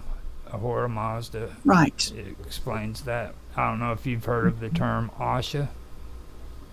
No. Okay. So yeah, we'll go over that in the next episode. Okay. But all right. But that really is important. So they're two separate and distinct realities that are in a constant state of conflict. So that's dualism. That's dualism. Right. But duality is complementary. So duality would be masculinity and femininity, and dualism would be good and evil. Am I right? Well, good and evil is in both of them. Dualism would be more of activism. You know what I'm saying? Like when you know how we were talking about the masculine aspects is getting up and doing something, things like that. Right. Dualism would be a form of the masculine aspects where you would actually get up and do something. You know what I'm saying? Right. Hold on a minute. So you would take action. Yeah. So hold on a minute. I gotta go take care of something real quick. Okay. Could you? Okay. Sorry about that. Okay. All right. So I'm finding this to be very interesting, but a little bit complicated. I'm not quite sure that I get these subtle distinctions. It seems to me that duality is referring to a two-ness. There's a state of division, and two things exist at the same time, and they complement each other, right? So that's light and dark, or good and evil, right? Then duality, okay, so that's duality, but then dualism is the state of conflict. I guess that's where the masculinity comes in, the more active aspect. All right, I'm back. Okay, awesome. I'm just musing to myself. I think I'm starting to get it. So it seems like this is this is very much terminology here. Yes, exactly. It really is. And it's really when it comes to mind and matter, okay. You what's inside of your mind is visualized, okay. Right. It doesn't become matter until it becomes a part of reality, of the real world. Okay. Okay. So, matter is kind of what goes into Zoroastrianism, where Ahura Mazda created the ideal world. Okay. Yes. Now, this ideal world is a world where everything is complementary to one another, and they do have opposing forces, but these opposing forces don't allow actions to happen which causes a person to suffer because of that action. You know what I'm saying? Mm-hmm. That's the ideal world. But in reality, when it becomes matter, when that ideal world becomes matter, you have these forces that are in conflict with one another. Right. Okay. Right. And these yeah, there you go. So the ideal world is the world of thoughts and spiritual things, is it? Right. But the real world is here, where we have to deal with matter and accidents and suffering and pain and all those things. Right. That's dualism. Interesting. Okay. Very interesting. All right. So the Stoics, like Plato, regarded matter as passive. I thought that was interesting too. So, very interesting. So matter has a feminine aspect to it, does it? And changing matter is the masculine part of it. That is what really throws me off, because like I think maybe at some point or another we need to talk to Vince and Julian about that, because that is a very interesting thing, you know.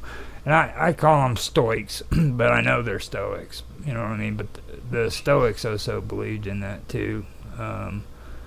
But when I seen that kind of stuck out to me. I'm like, I don't. And you got to understand, Plato was Greek, okay? So what I've been referring to is Zoroastrianism, which is Persian, and the Greeks didn't like the Persians too well. So right. You got to take. So did the Persians come before the Greeks? Was their civilization an older one than the Greek civilization?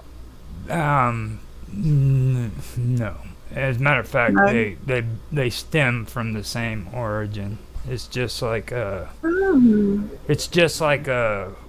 Hindu or Buddhism and Hinduism and all that. They stem from the same origin as what Zoroastrianism stems from. It's the Indo-European, Indo-Aryan civilizations, culture, whatever. I'm not quite sure how to classify that, but that's where they all come from. Fascinating. Okay, so let's move on to some examples. Can you give me examples of where both the concepts of dualism and duality are incorporated? A good example is a belief system that incorporates both dualism and duality. Let's see. Have you ever heard of that Vedanta school of Indian philosophy? I don't know anything about it, but yes, I have heard it mentioned. Okay, now I don't know too much about it at all, but they espouse a dualism between God and the universe by theorizing the existence of two separate realities. And that's where that reality part comes from. Right. So you have two separate realities. Now, the first and the most important reality is the Vishnu, and I know you know that, in Brahman. Now, right. Yes. And it's the Supreme Self, which is God, the absolute truth of the universe, and the independent reality. Now, the second reality is the universe, and the living beings within it. Okay. Now, before we go on to there, I was wondering, you know a lot about Vishnu and Brahman, right? No, not very much at all. I know that they are basically the Supreme Self, what we would call God. But yeah, not really too much more detail than that. Just that it was a very, very abstract idea in that culture. Right. And see, a lot of this stuff is abstract ideas. You know what I mean? And that's the one thing you have to deal with when it comes to this idea, is these abstract ideas like poetry, things like that. So that you even have to deal with that with Zoroastrianism too. So and that's what it comes down to. It's it's easy to frickin' I guess translate, the words and stuff, but frickin' to understand it, you have to understand the philosophy behind it. So yes, and a lot of these ideas have to do with philosophy. So in order to understand it, you have to understand the philosophy behind the culture, behind the society, and understand what's going on there. So Vishnu and Brahman are Hindu, right? Yes. Okay. So with the Hindu beliefs, they stem from the same place, the same origin, okay? But they didn't freaking like break off from one another. You know what I mean? Right. So, yes. But they come from the same belief system as one another. So that's kind of interesting there. Now the Veda, Vedanta. Okay, it also incorporates the concept of duality. Now, yes, it acknowledges the existence of complementary yet opposing forces within the universe too. Okay, it does acknowledge that. It recognizes the duality of the individual soul, the Jivatman, and the universal soul, the Paramatman, and the interplay between them. Okay. Now, with Zoroastrianism, you have spirits that are, one opposes Asha, and then the other one promotes it. Okay. So you have those forces working in the background too. So I found that very interesting when I was listening to that video you sent this morning where he was mentioning that about those two forces that exist within us, because that's quite similar, I thought, to Freud's idea, where Freud says that we have the will to live and the will to die, or the death, the will to death maybe. Mm-hmm. And he says that all good behavior comes out of the will to live and all bad behavior comes out of the will for death. And that sounded very similar to the Zoroastrianism idea. Yeah. But it seems that Zoroastrianism is far more spiritually motivated, and Freud was motivated just by science, by psychology. Well, you've also got to take into consideration Freud wasn't the only one that read up on Zoroastrianism. Like, right. You have Nietzsche. Okay, now Nietzsche got a lot of criticism because he wrote the book God is Dead. You know what I mean? Mm-hmm. And the reason why he got so much hassle from it is because people didn't read the book and they didn't understand what was being said. You know, we killed God basically, and yes, and when he was writing during that time period, he loved Zoroastrianism. He researched it, he studied it, he knew what it was, you know. So he got vilified too. Like I was talking about, the word Aryan got vilified because of World War II. Nietzsche got vilified because Hitler really looked up to him and enjoyed his writings. He actually manipulated his writings so that he could frickin' do what he intended on doing, you know.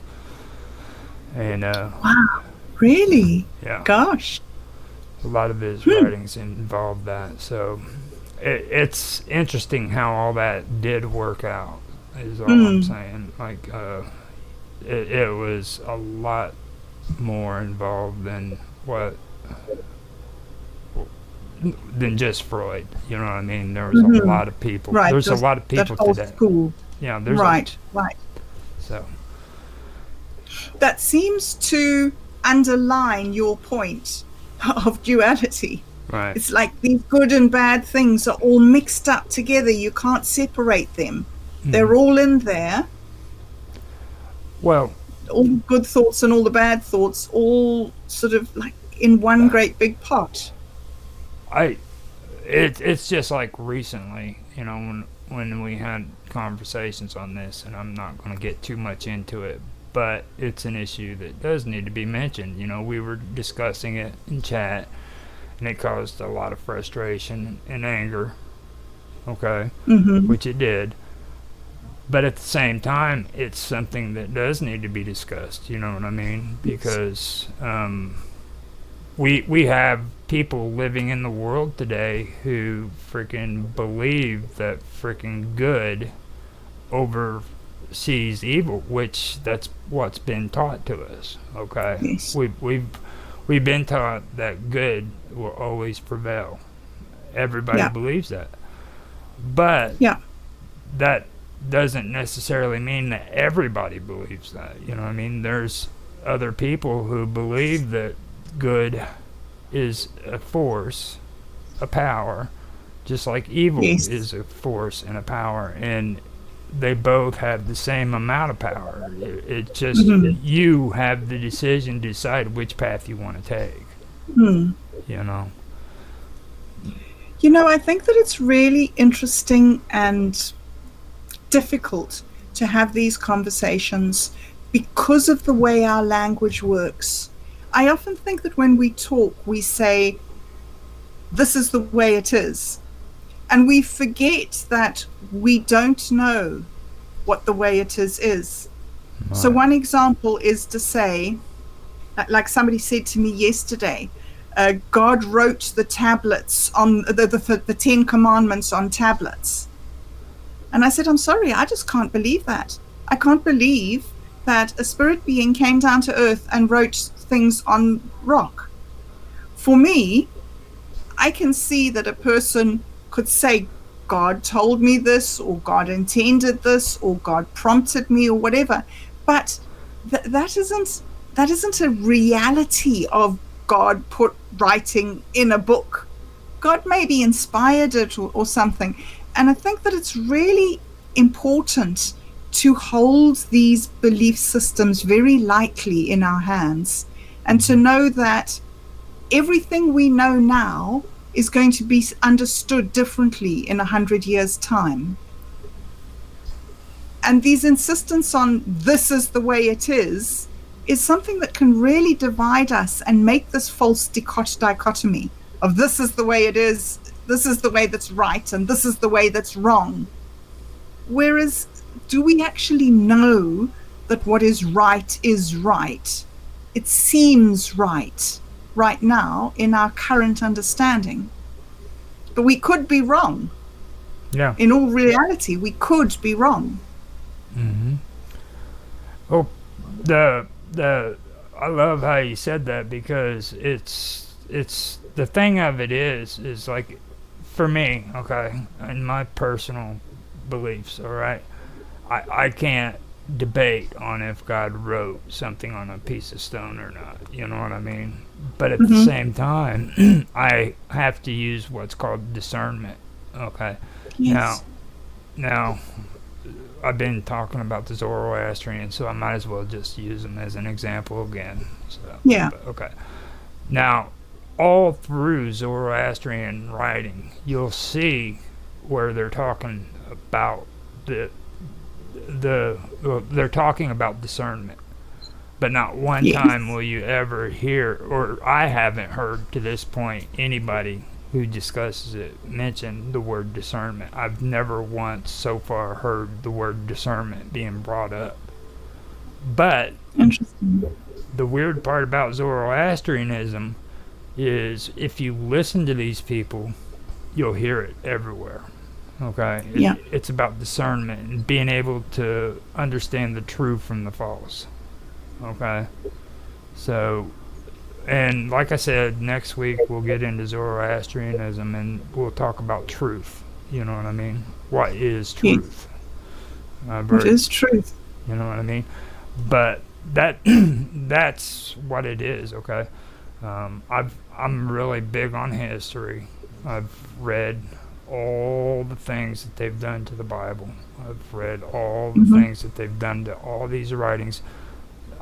The Phoenicians, okay, they literally decimated everything that the Phoenicians believed in. So the only thing we get from the Phoenicians is what the Greeks talk about. Yes. Okay. So we can actually, like, get little bits and pieces from what archaeologists discover. You know what I mean? And I've learned to discern the true from the false by collecting this information in my head.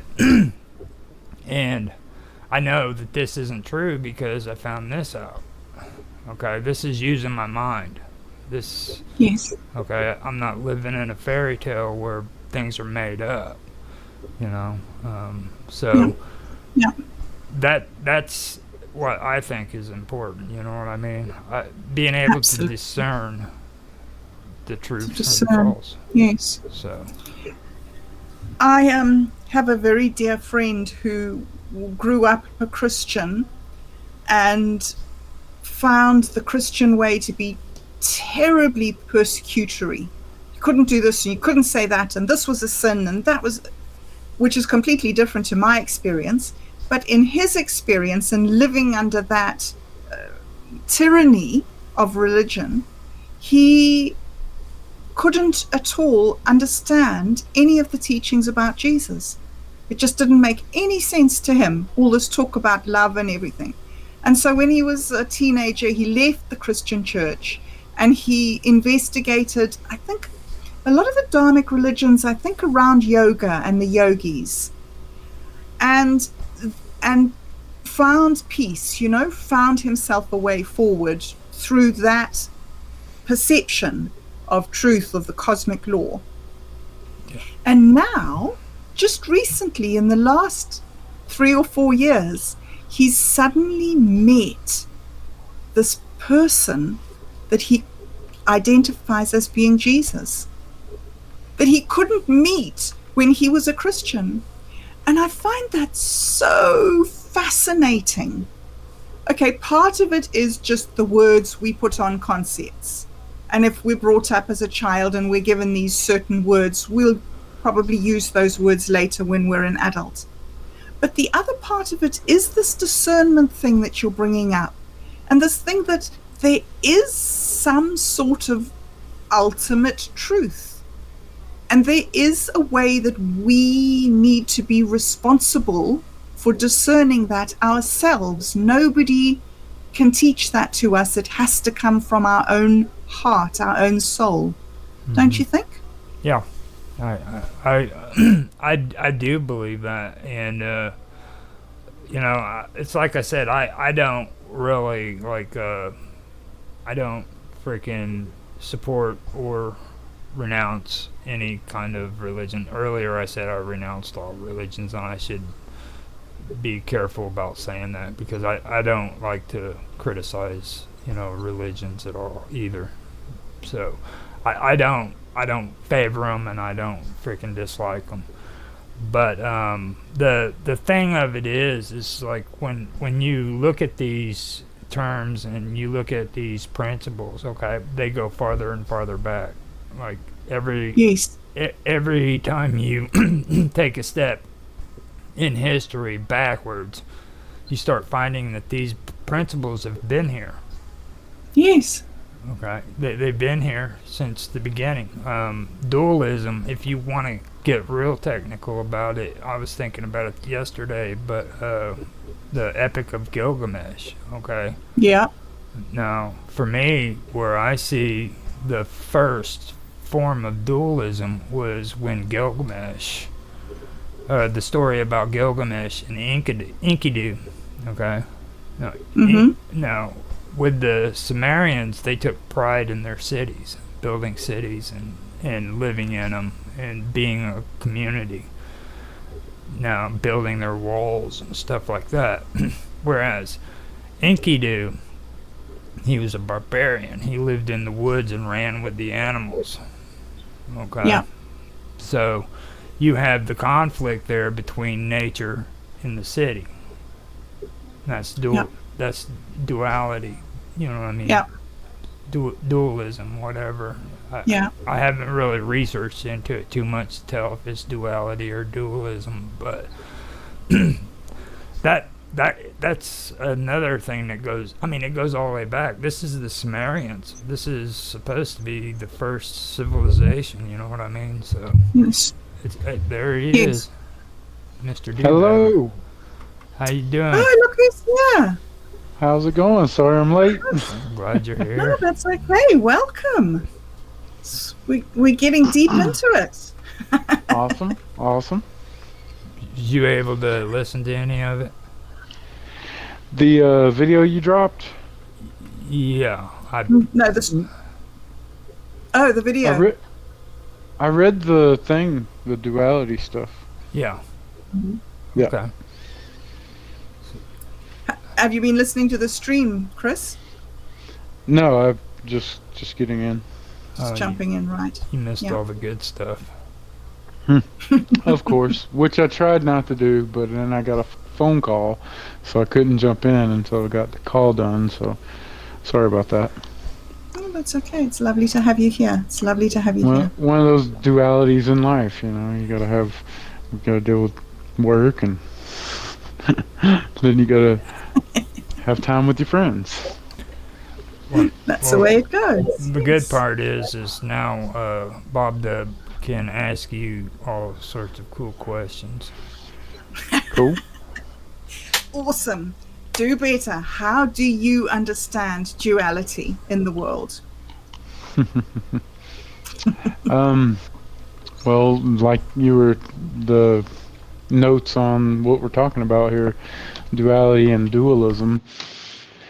You have the duality of life that's kind of inherent in nature, and then you have the dualisms that have been not fully man-made, but there's a lot of connotations that are put on different aspects of life that are definitely a dualism. Mm. And Isms. the Sorry, way carry that on. the way that I see it is those dualisms are more of a tool that we should be using to experience the duality of life. And a lot of people try to put too much into the tools and think that that's the way. You have to, you know, abide by the tool, not just use it like we're supposed to. But yeah, so I'm glad that you mentioned the that's word kind of my tool. summation. Yeah. Do you hear me? Yeah, glad that I mentioned the word tool. Yeah, that's something I completely forgot. We've been sitting here talking, and like that's a really good way of looking at it. Like I was saying earlier, that it's also like a activist kind of thing, like getting up and doing an action. You know. Well, it's like the thought of separation and the experience of separation, because we're truly connected. So the actual, you know, bigger scheme of it, we're all connected. So really, we're not separated. So we're just using that separation as a tool so that we have our self-expression and self-experience, stuff like that.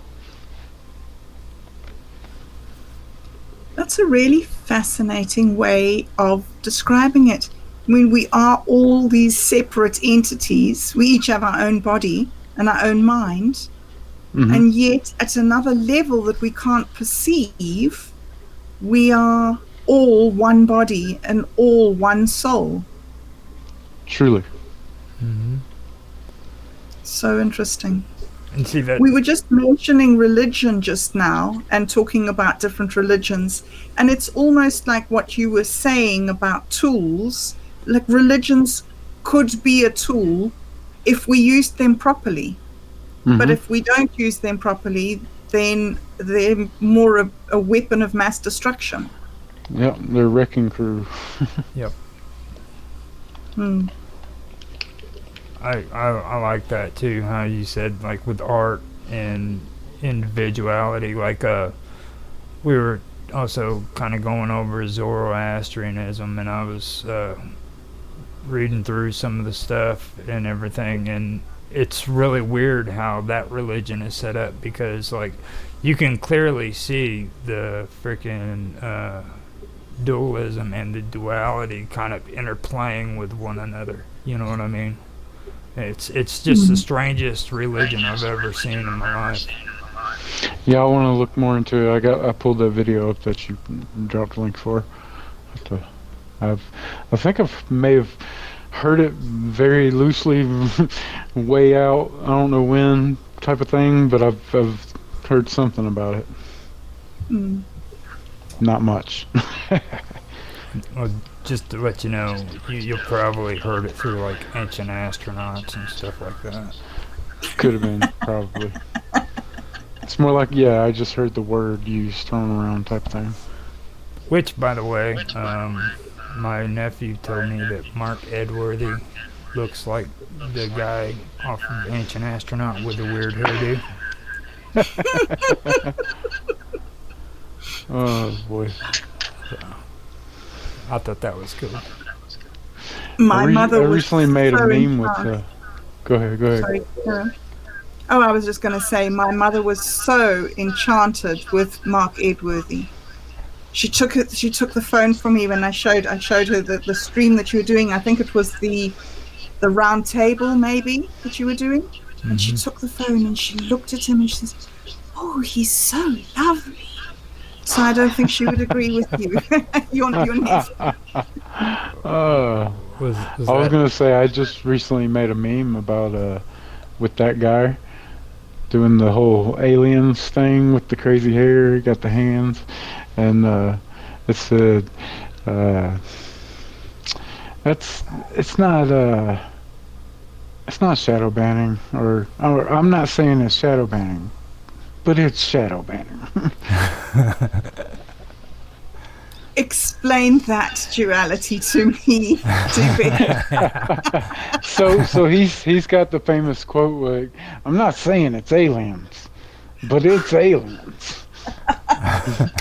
So, yeah. Okay, sorry. My brain is moving slow. Yeah. Right. When he's always showing the paintings and stuff with the spaceship in the background. Yep. Oh, I love that. Now, when your mom seen that, was that the episode where we were talking about him wearing the bow tie? I think that was the one. Oh wow! Yes. Yeah. No, I don't think it was busy. It was busy over there, so we didn't have time to sit and watch things. So we just got snippets of bits and pieces. But so yes, I think. Yeah. Yes. Dan was saying he'd look like a Chippendale dancer. So.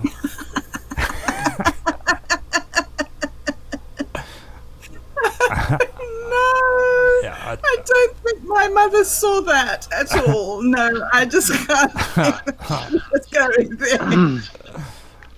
Why you want to put such dirty thoughts or visuals and shit like that's crazy? Well, Why? I didn't do it. It was just. It was like Dan, the one that said it. I was like, because I told him he would look good with a suit and a bow tie, you know, and that's when Dan said that. And I was like, oh my gosh. Oh, it's so odd how people dress up just to get undressed. Yeah. This is a very strange world we live in. That was hilarious. Too funny. Okay, so it's not shadow banning at all. It's just agents. Not saying it's shadow banning, but it's shadow banning. It's an echo chamber, dude. Yep. For We sure. shadow ban ourselves into our own corners, I think. So one of the things that we talk about when we talk about duality and dualism, we talk about complementary and what's the other word, Roger? Complementary and opposing forces. Yeah. But this isn't really about morality, is it? It's almost just an amoral situation. Like shadow banning. Like some people think it's a good thing and some people think it's a bad thing. And the people who think it's a good thing think it's a very, very, very good thing and should always be done. And the people who think it's a bad thing are absolutely dead against it. And so you get these two camps of people that neither one of them is necessarily right. They're just opposing. Right. What do you think about that, Roger? Well, I hate saying Roger? this. I hate. Oh, look. Oh, wait. Roger's gone away. No, I'm not gone. Chris, Hold on. can you take it? Yeah, just that's part of the system that we've been brought into that has to push the duality of the narrative, you know, Right. fear and love and hate and all the things, just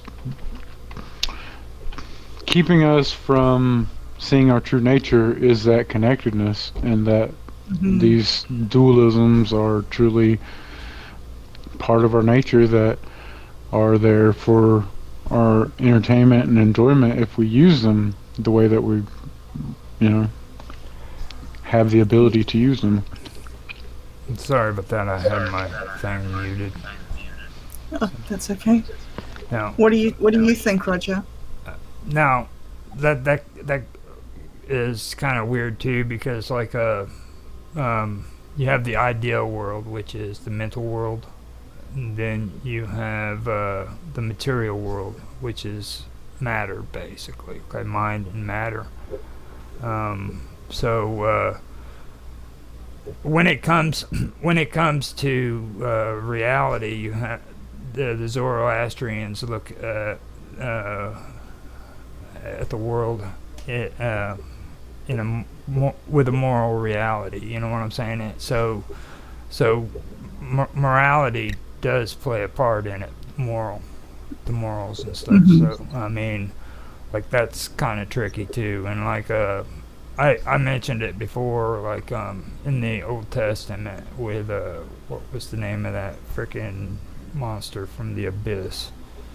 The Leviathan. The Leviathan. Okay. Now, back during that time period, they were in competition with Zoroastrianism because it was all about morality and the religions having a moral standing and stuff. So what happened was is the Jews ended up freaking creating the Leviathan and putting it in their Bible. Now, if you listen to what that passage says, that completely goes contradiction to what the Zoroastrians believed in. Okay, you know, I was telling you about the good and the evil, and they both have equal force. Well, with the Leviathan and the story about that, it discusses God's will. Okay, and according to their beliefs, God's will travels around the world and nobody has control over it. Whatever happens, happens, and that's it. It's just the will of God. Okay, so wow. So Okay.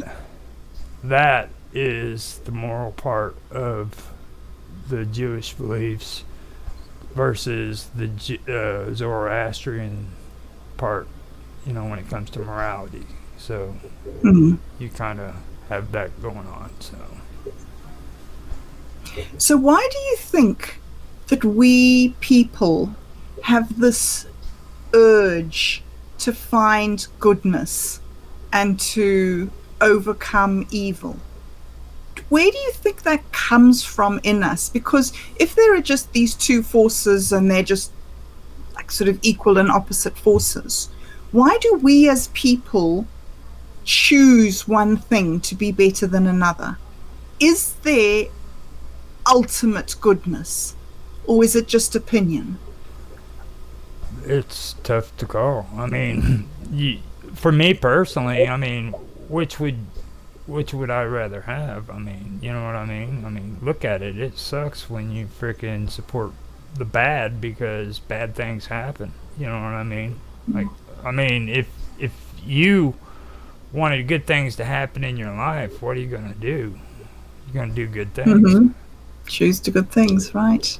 Yeah. I mean, that's just common sense. I don't need a Bible to freaking know that much. You know what I mean? It's like, come on, man. You know. Yeah. So. And yet, if we didn't have the Bible, Roger, how would we pass these ideas on? For me, the Bible isn't really relevant in the details of it. I mean, there's this guy's thoughts and there's that guy's story and there's this history and all that stuff in there. But the thing that really is interesting to me are these great concepts, these sort of truths and absolutes. Things like, if you sacrifice yourself, it's better for the people around you, rather than Jesus died on the cross and came back to life. That's one story. But that call to actually do it yourself is a different level. Don't you think? Yeah. I mean, I think last week when we were talking about opposites, okay, there's one thing that I did want to bring up. I'm glad you mentioned that because it's self-forgetting. And that's a real tough term for terminology for people to understand because, like, it's probably one of the most hardest principles there is when it comes to religion and spiritual principles. Okay, like in order for me to freaking forget myself, I have to give up my selfishness. Okay, so you have self-forgetting versus selfishness. By nature, I'm a selfish person. Okay, so I need to learn how to take myself out of the equation. You see, now that's a lot easier to say than to do. You know what I mean? So that's something that I have to freaking practice through repetition, which nobody likes. Nobody loves to do repetition. But people who do these things over and over again, see results. So if you're doing something bad over and over again, you see bad results. If you're doing something good over and over again, you see good results. All right.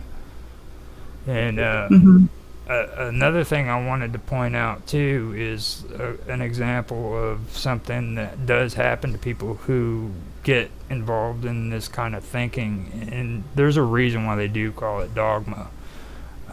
Mother Teresa is a good example. There's a story about her that a lot of people don't know about, but like with Mother Teresa, like say she had to get on an airplane and travel from one part of the world to another, she would be on the airplane and she'd start grabbing up the free apples and stuff so that she could give them to the kids in the next village she went to, or, you know what I mean? And she did that.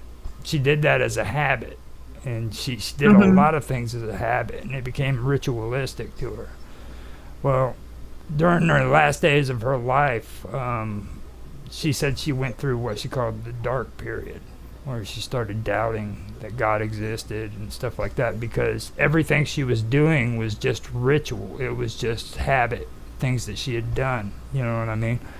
And with people who do things like that, that does happen. And she says the only thing that kept her going was the fact that frickin' her actions created results, positive results. You know what I mean? So getting those apples on the airplane wasn't for God or it wasn't for herself. It was so that those kids could have apples when she made it to the next small village. Gosh, how fascinating. You know, last week on the show when we were talking about the prayer of St. Francis, which predates St. Francis, after the show, Roger, you suggested to me that I write it out and say it every day. And when I first started, I did that. And I never do that. I never do that. I've heard this advice all my life about how to read prayers and read things, and I've never done it. But for some reason, after the show, I just took your advice and I did it. And I thought, oh, well, I'll just give it a go. And I've been doing it, and it's so strange. Without me having to try, just by repeating those words, something is changing for me. Some attitude is growing in me, and some ability to start seeing things differently. And I'm finding that to be a very fascinating experience, because I'm almost watching myself change and not making the changes, just reading somebody else's words out aloud. I'm finding that a very, very strange and interesting experience. Yeah. And so thank you. I did the same stuff, and I mean I know exactly what you're talking about. It's amazing. And one thing I had to get over was this idea, like we were talking about earlier, like I have to get over this idea that frickin' I'm different from everybody else. Okay. And I have to also realize that humans by nature, we like symbols, okay, and we like frickin' rituals. We like all these things. These are a part of us. This is what we seem to always do. We have these rituals and symbols and things like that, and we do these things so that we feel better, okay. Now they produce results, you know what I mean? And that's kind of something that nobody wants to hear, you know what I mean? Like freaking, but it's the truth. If you do these things will happen. Like something will happen because of it. There'll be results from it. So do better, is that what you call connectedness? That thing that all of us, we sort of behave in the same way somehow. What do you think connects us? No, not at all. We don't act in the same way. That wouldn't be connectedness. That's like some kind of dystopian future type thing. The connectedness is just those serendipitous moments that Were you thinking of a friend and they happen to call, and you win the Okay. lottery numbers off of some numbers that popped in your head, whatever, all the different things. Um, Sometimes it's happening unconsciously, and sometimes very little it's happening consciously, and that's because we've gotten out of touch with ourselves, who we really are, and how connected we are to not only ourselves, the people, humans, but nature, animals, trees, plants, all the things. Gosh. And as we start to remember, we are a member of the whole. Remember that we are connected, then we'll start to act that way. And you'll start to see a whole lot of capabilities that we have that we've been neglecting. Wow. That is That's my fascinating. opinion So anyway. you think that it's remembering our connectedness that helps us to be connected? Of course. Wow. That's duality, isn't it? That's some so deep and subtle. Well, that was a really, really interesting discussion, and I have a million questions, which unfortunately are going to need to wait until next week because we're at the end of our time. But before we go, I was just wondering if you guys would like to just wrap up, give us some final ideas on where we're going, where we've been, where we come from, what you think sort of as a result of this conversation.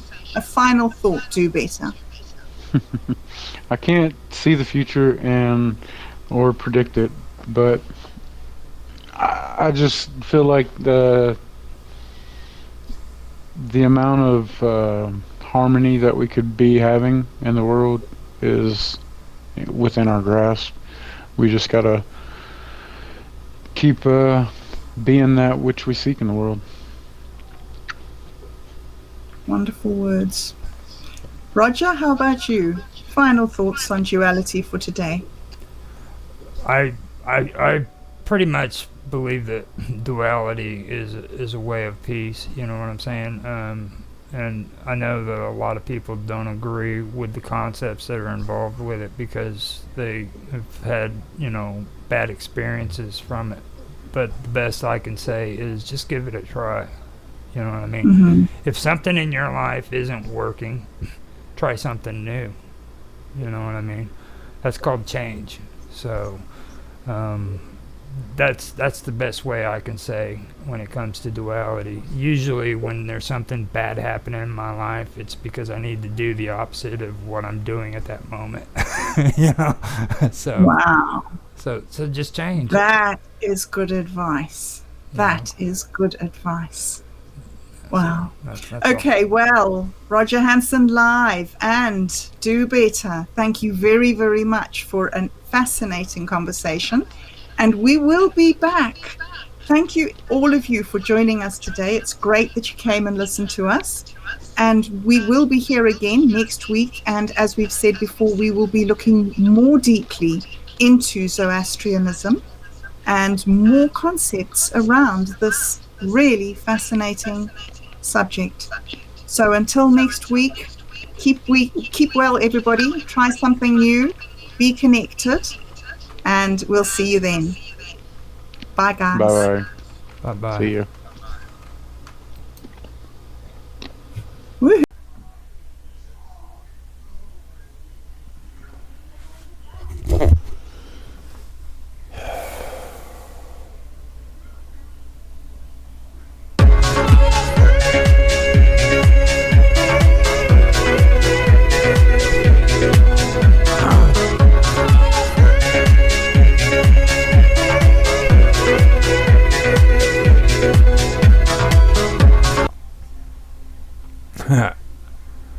That's funny.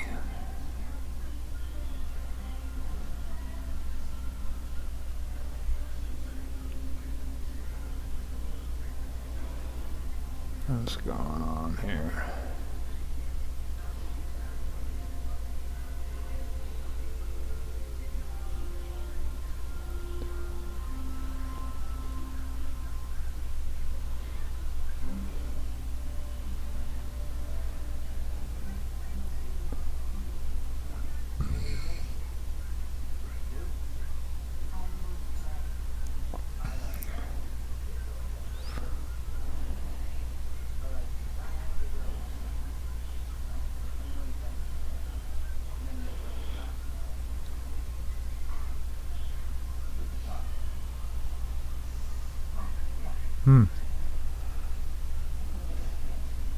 All right.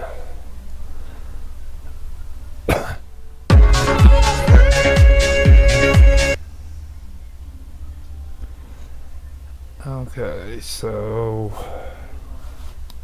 I'm getting on. I think I've got everything set up. If I don't, then I will get it going here in a second.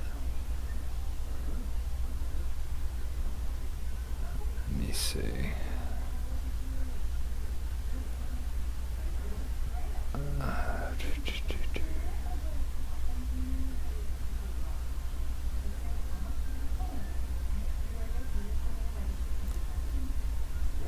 Yeah, I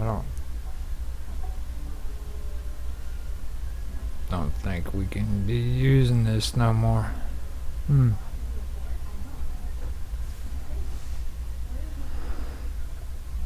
Okay, so let me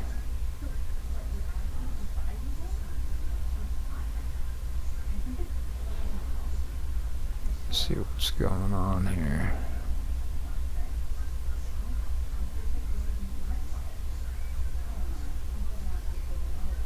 Yeah, I'm getting so frustrated with all these links and stuff. It's just getting everything seems to be screwy. So, I mean, for me, I can go back to Jitsi if I have to, but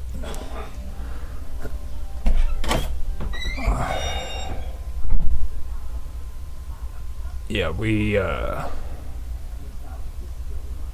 in the process now of getting everything hooked up and going, so I have absolutely no idea what's going on there. Odyssey is supposed to be running at the moment, so let me try to get everything hooked up and going. I know Rumble is already up, so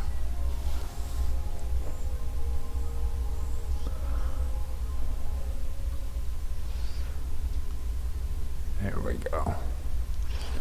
Just took it a second.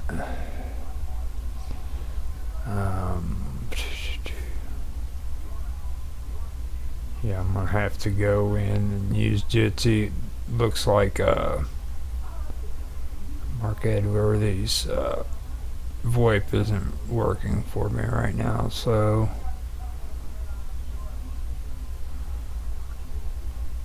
let's see here.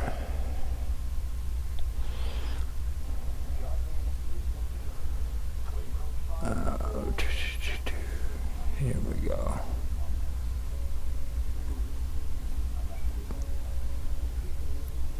And I can get in here, hopefully.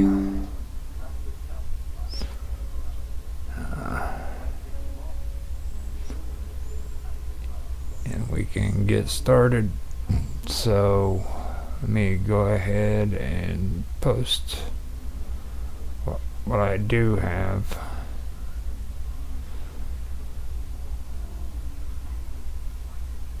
So far.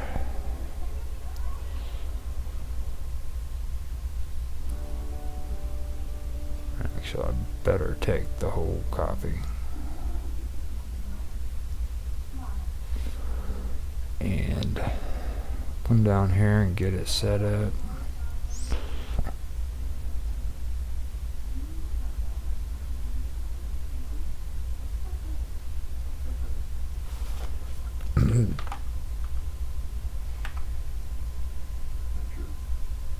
do the Jitsi link separate than this.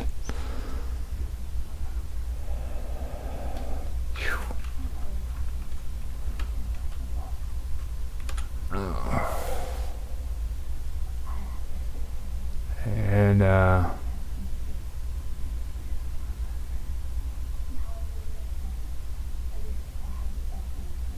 today I just want to basically do a recap on a lot of the stuff that we've been talking about, especially after we've gotten through legal positivism and natural law, and after going through talking about civil law and stuff like that, I think we need to just have a recap of everything. So today I'm just recapping on everything already discussed.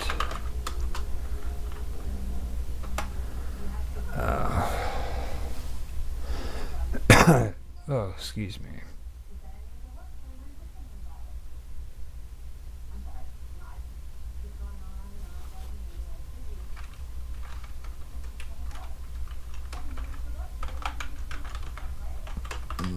Roger's Real Time Talk Show event. Okay, so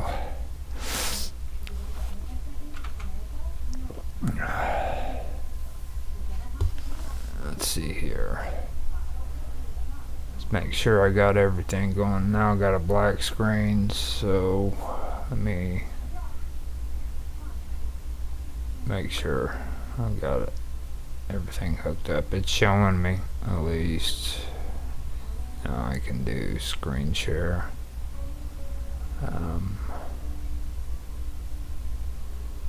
Yeah, here we go. Do some screen share. Hello. Hi. Glad you jumped into Jitsi. Looks like I'm having some sort of issues with my server. Yeah, no, that's why I jumped into Jitsi. I went in there first and it was messing up, so. Yeah, I sort of just rebooted the server just to see what's happening. I did an upgrade on it, an update on it on the weekend, and rebooted it, and yeah, something strange has gone on at the moment. I'll have to look at that later. Well, I told you, and I forgot. I think we were having that interview with Austin, and I was like telling you back. I mean, something weird's happening to these VoIPs. They're just, every one of them are screwing up. I mean, one right after the other. Yeah, but that was Friday. My upgrade was done on Saturday. I don't know. I've been having these problems for like 2 or 3 weeks now, all the way through January. To be honest, as a matter of fact, it all started right after January started. I think I'm gonna have to look at update log files. Let me go and grab some coffee and stuff, and I'll come back in here. I kind of got off to a late start. I only woke up at like 9:30 my time, so Don't worry, I've just had a extremely late lunch. Okay. Didn't get to sit down until about halfway. Okay. Oh. Yeah, give me a second, and I'll be right back. That's better.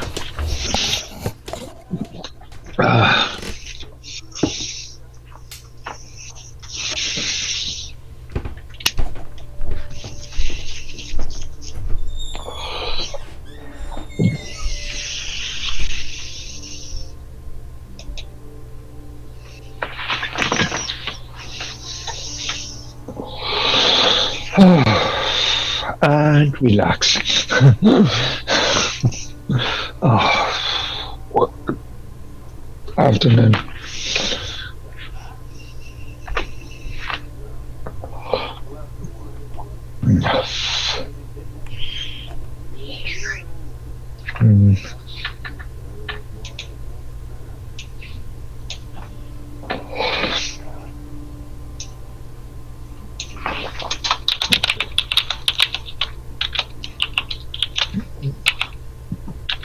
443, isn't it?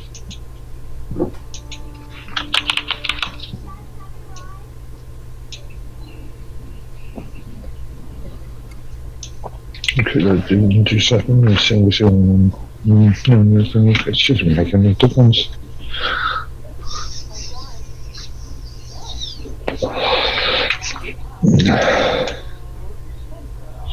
I don't know. Very strange. Oh, what happened there? It's all one.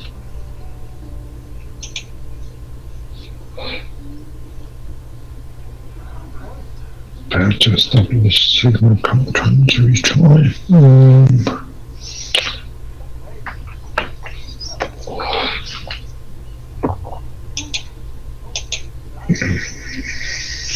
It's all around for services. Okay.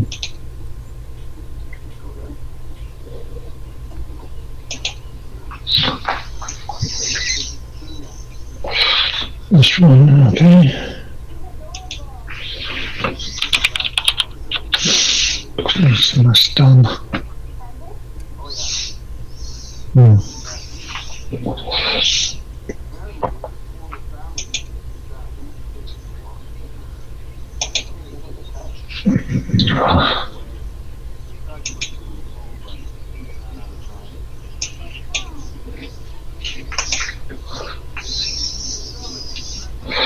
Let's see, test on that one.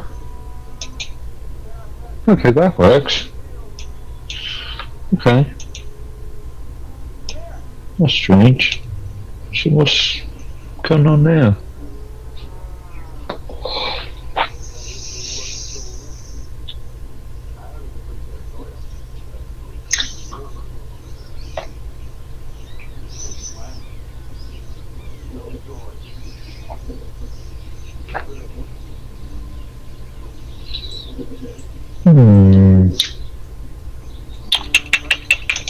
Talk.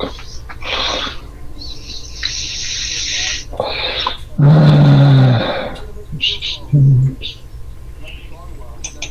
Right, so let's just use that one instead.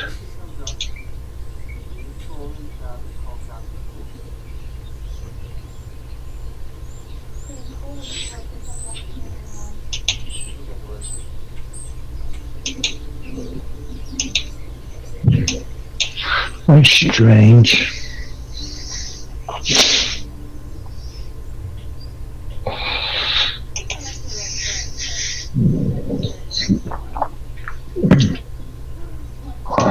So we go back to that one.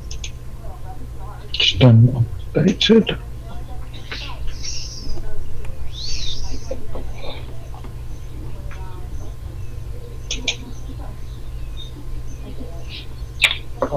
Stuff, nothing. How odd.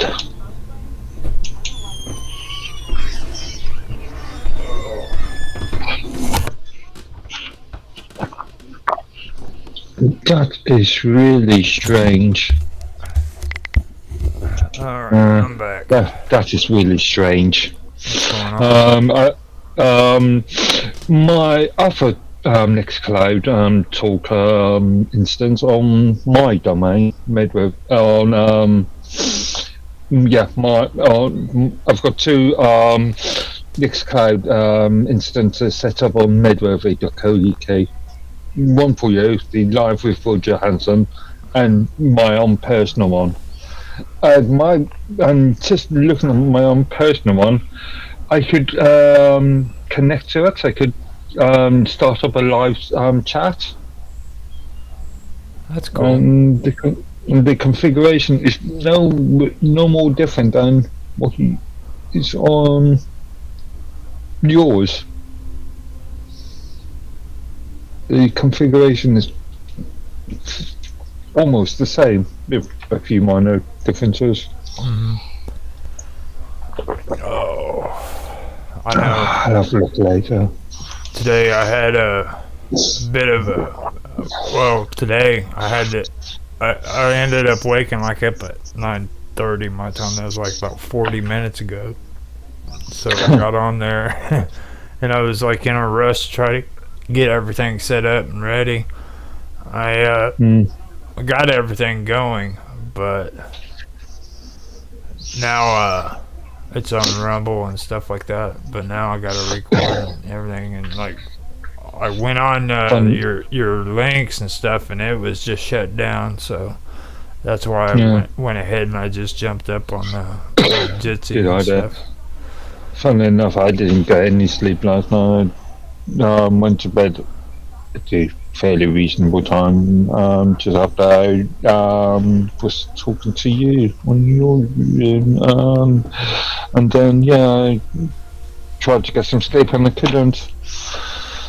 Well, today I just basically wanted to do like a recap on what we've already gone over, because like I've mentioned it before on the other streams, and like John and them don't agree with me on it, but I think it's good to kind of recap on things that we've done and kind of go over it and where we're at, you know what I mean? Because like there's certain things that you can miss on your conversation that later on you might want to talk about, you know what I mean? Because we've already gone through some pretty interesting stuff, to be honest. Yeah. You know, so I figured that's what we could do, is just kind of recap a little bit and go over what we've done. I know I've already done a recap about halfway through, and right there it was just before we went into civil law and everything, statutory laws and stuff, and I let me see here. So that's basically what I wanted to do, is just do a recap. Okay. So, because the one thing that freaking I started out with was we were talking about Congress here in the United States and unlimited powers. You know, they call them plenary powers. Like the president has the right to pardon himself or anybody else at his wish. You know what I'm saying? And Congress, they have plenary powers where they can freaking pass laws, levy taxes, you know, arrest people, wage wars and stuff like that. Yeah. And then that was one thing that I wanted to get into a little bit more, was about frickin' Congress's plenary powers, you know what I mean? Like, they can set up these non-governmental organizations that are outside of the frickin' constitutional law and get away with it, you know what I mean? So these unconstitutional frickin' government organizations can do things that like a government office can't do.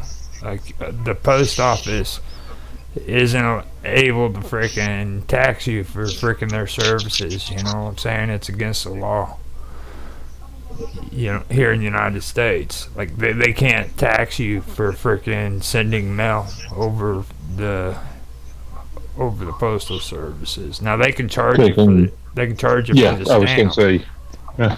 You know what I mean? But they can charge you a fee. Yeah. But they can't tax you and stuff like that. Whereas they turn around and they create the IRS, which is a non-governmental entity, and the IRS can tax you freely, and they're not even supervised by it, you know what I mean? Like, there's nobody overseeing them to make sure that they're freaking abiding by their own guidelines and laws, you know? Okay, I thought the IRS would be answerable to Congress itself. Right, and they'd have the same powers that Congress has. Because what they do is they extend their powers through by creating charters with duplicity, and that's basically what they call it. It's And that's how they do it. They transfer their plenary powers over to the IRS. So the IRS has the same ability that frickin' Congress has. That means that they can frickin' levy taxes and they can frickin' arrest people. You know what I mean? I don't think they can declare war. That'd be a nightmare, don't you think?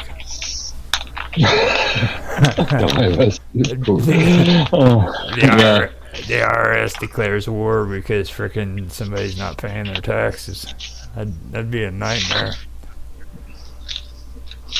If I remember correctly, I think it's the inland, the UK inland revenue that it's the only people that can enter a property without warrant. Yeah. Or without a warrant and without the consent of the occupier. And see, that brings up something I mentioned before with the frickin' Bill of Rights here in the United States, the first 10 amendments. I was talking, I think you were gone and I was going over it, but do you remember me talking about George Mason? Yeah. Okay, now like George Mason actually got up out of the frickin' the Constitutional Convention, the first one when they were writing the Constitution, and he walked out because he didn't agree with what they were writing in the Constitution in the first place. Like the first 10 amendments, it protect, well, for private property laws especially. Whenever frickin' he wanted it put in, he wanted it made to where the government didn't have the right to do that, you know. And that's one reason why whenever I talk about the Constitution and the Bill of Rights, I always want to make it a point to say that they're two separate things, because a lot of people mix them up. They think that they're one and the same, and they're not. You know? Technically, the Constitution is based upon the Bill of Rights. It's based upon the British Bill of Rights. Well, the 1689 Bill of Rights. The Bill of Rights is actually an interesting story all on its own. Like a lot of people have no clue what that's about. Like, it was the reverse, to be honest with you. The Constitution got written up, and they left out any kind of Bill of Rights. George Mason read the Bill of Rights, and a whole group of people actually read it, or not the Bill of Rights, but Congress, or, oh man, my brain for the Constitution. Yeah. They didn't agree with it. Like, if you read the Constitution, there really isn't very many rights for the individual at all. It's really strange. I didn't recognize it until I got into what I'm about to talk about, and it's called have you ever heard of the Federalist and the Anti-Federalist? Rings a bell. The Federalist Papers were written by everybody who agreed with the Constitution 100% by itself without the Bill of Rights. Now, the Anti-Federalists were the ones who read the Constitution during the convention and got up and walked out. And the reason why is because they wanted these Bill of Rights written up before they agreed to sign it. So, there was a big dispute about these bills being written into law, and it caused such strain that George Mason and George Washington frickin' never talked to one another again, and they grew up together. They were like best friends from childhood growing up, and it got so out of hand that their friendship was completely destroyed, and they never just talked to one another again over it. But it took from the 1776 when the Constitution was written. Was it? I believe it was 1776. Yeah. It took all the way up until 1780s, late 1780s, before they would put the Bill of Rights into into law. And the reason why they did it was because people who served on American ships afterwards were being freaking taken prisoner by the English because they would board American ships, and they found people on American ships that were supposed to be serving in the English Navy. They were subscripted into freaking being on the ship in the Navy, and since they didn't have Bill of Rights, those guys weren't protected, and they were actually taken into custody, and a lot of them freaking died in English prisons. So technically, they were committing treason. Mutiny. So, okay. No, I say treason because they are fighting. They're technically fighting for the other side. Yeah. Well, you could call it that, but also it's mutiny too, because like freaking they were, well, you know how it was back in those days, like freaking it's not mutiny because it's not on a British ship. Well, if they were on a enemy's, if they're on the US or the is the US, I suppose, on an American ship, then they're not actually committing mutiny. Well, if they're supposed to be on an English ship and they're not on it. Therefore it's treason and not mutiny. Yeah, it could be. I don't know, actually. It's kind of a tricky gameplay there. Like, because, you know what I'm saying? Because, like, I mean, technically they were supposed to be serving the English Navy too, so that's kind of like what we term AWOL. You know what I mean? Absence without leave. Fifth columnist. Yeah. I think more like. Well, that was how it was back then, and that's one reason why the Federalist government or the Federalists didn't agree with Bill of Rights, because that's what the Bill of Rights are set up for when it comes to the imperial governments, with the ones that had the kings and queens, because like the kings and queens would write Bill of Rights out for their subjects. Everybody in their country, they had this right, and they had that right, and this right, but freaking they didn't have this right or this right, you know. So the Bill of Rights came from. No, it didn't, because it depends on how you look at it. If you look at it from the French perspective, then that was after the Revolution. Mm-hmm. Or if you look at it from the English perspective, then it was done by, again, after the British English Civil War, and was done by Parliament. Right. Yeah. Now, see, how I got the whole story behind it was like,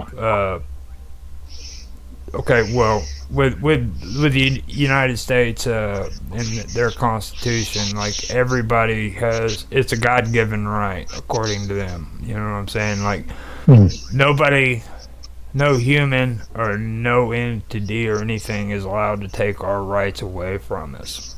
They're God-given, and only God's allowed to take them away. You know what I mean? So that's the basic premise behind the Constitution and their rights. So it didn't go well over the founding fathers that you had these Bill of Rights that said that this is your right and this is your right, because what that did is it gave the false impression that these were the only rights that you had. You know what I mean? Yeah. When, like, a lot of people today, which I guess they were right about it, because a lot of people today do believe that. They believe that frickin' they have to have amendments added to the frickin' Bill of Rights, you know, and they think that frickin' those are the only rights they have, when that's not the truth whatsoever, you know. you're a free man as long as you don't break the law. A free entity rather than free man, because Well, again, that's the what free that's man. basically what they termed it, though. You know what I mean? Like they didn't get into the whole personhood thing. Like, No, I'm not thinking of the. I'm thinking of the legal fiction argument. right, exactly. The But legalese. well, I know we were discussing that too, which that actually kind of gets a little creepy if you stop and think about it. Like they're wanting to go in and freaking determine what a person is and shit. You know what I mean? So I mean, When a company can be recognized as a person these days. and now AI is starting to be freaking looked at the same way. Like, you know, what defines a person, and they're gonna start. Actually, I'm not sure about the AI argument on personhood, because the argument at the moment is that the company that owns the software is the entity. Well, I mean, Let's say they have Microsoft. Microsoft produces an AI, then the AI doesn't become an entity in itself. It is still owned by Microsoft. But they have mentioned it though. I mean, it's been brought up occasionally, just a little bit. You know what I mean? They don't like make a big discussion out of it. But like when they start talking about the person being directly connected to free will, you know, and then they start talking about human volition.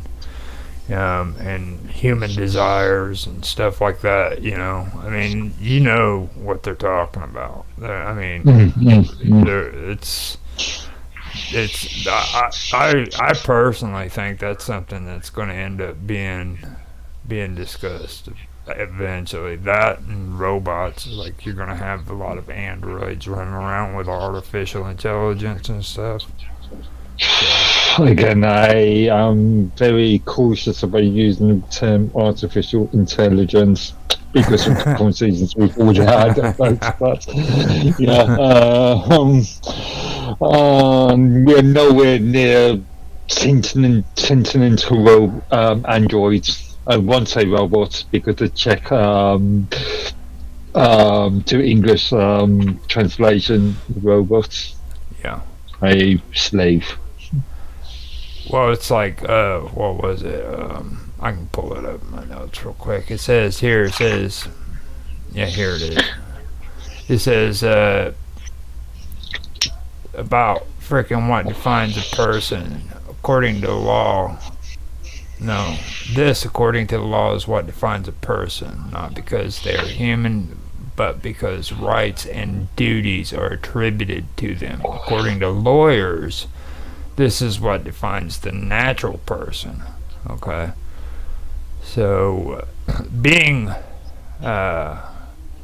human doesn't define you as a person whatsoever.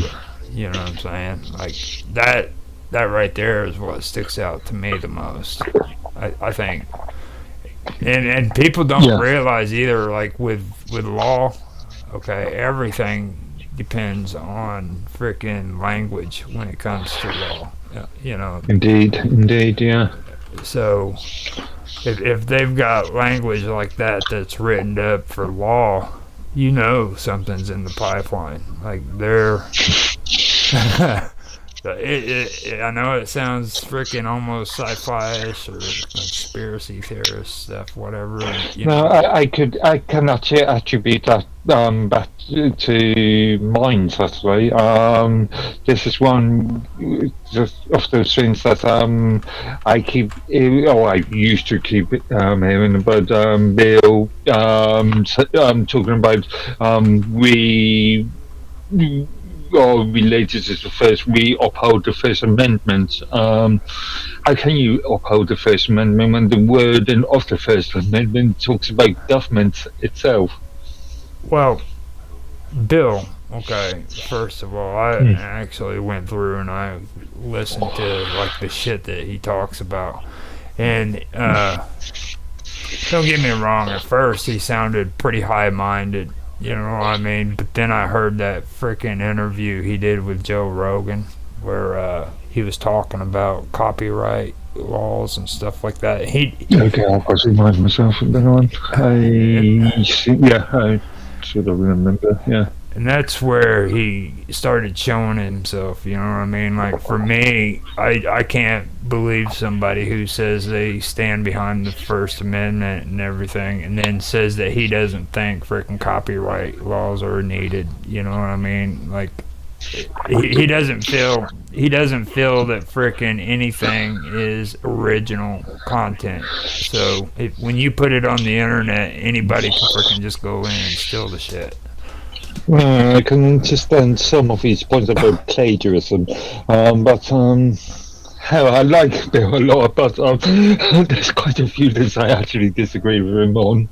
Quite a few things. Yeah, he's a idealist. Yeah. You know, like if you go and you do the work, okay, and you take the time to actually do the freaking work, and the stuff is, even if it is from an idea you had from somebody who was 300 years ago, all right, that's still your work. You freaking put the time and effort into doing it. So you should be able to take claim for something you put into it. And even though it was inspired by something 300 years ago, that's still your work. It's completely different. It's not going to come out identical to what that person's concept. Well, yeah, I was going to say, as long as it's not a direct duplicate of the original.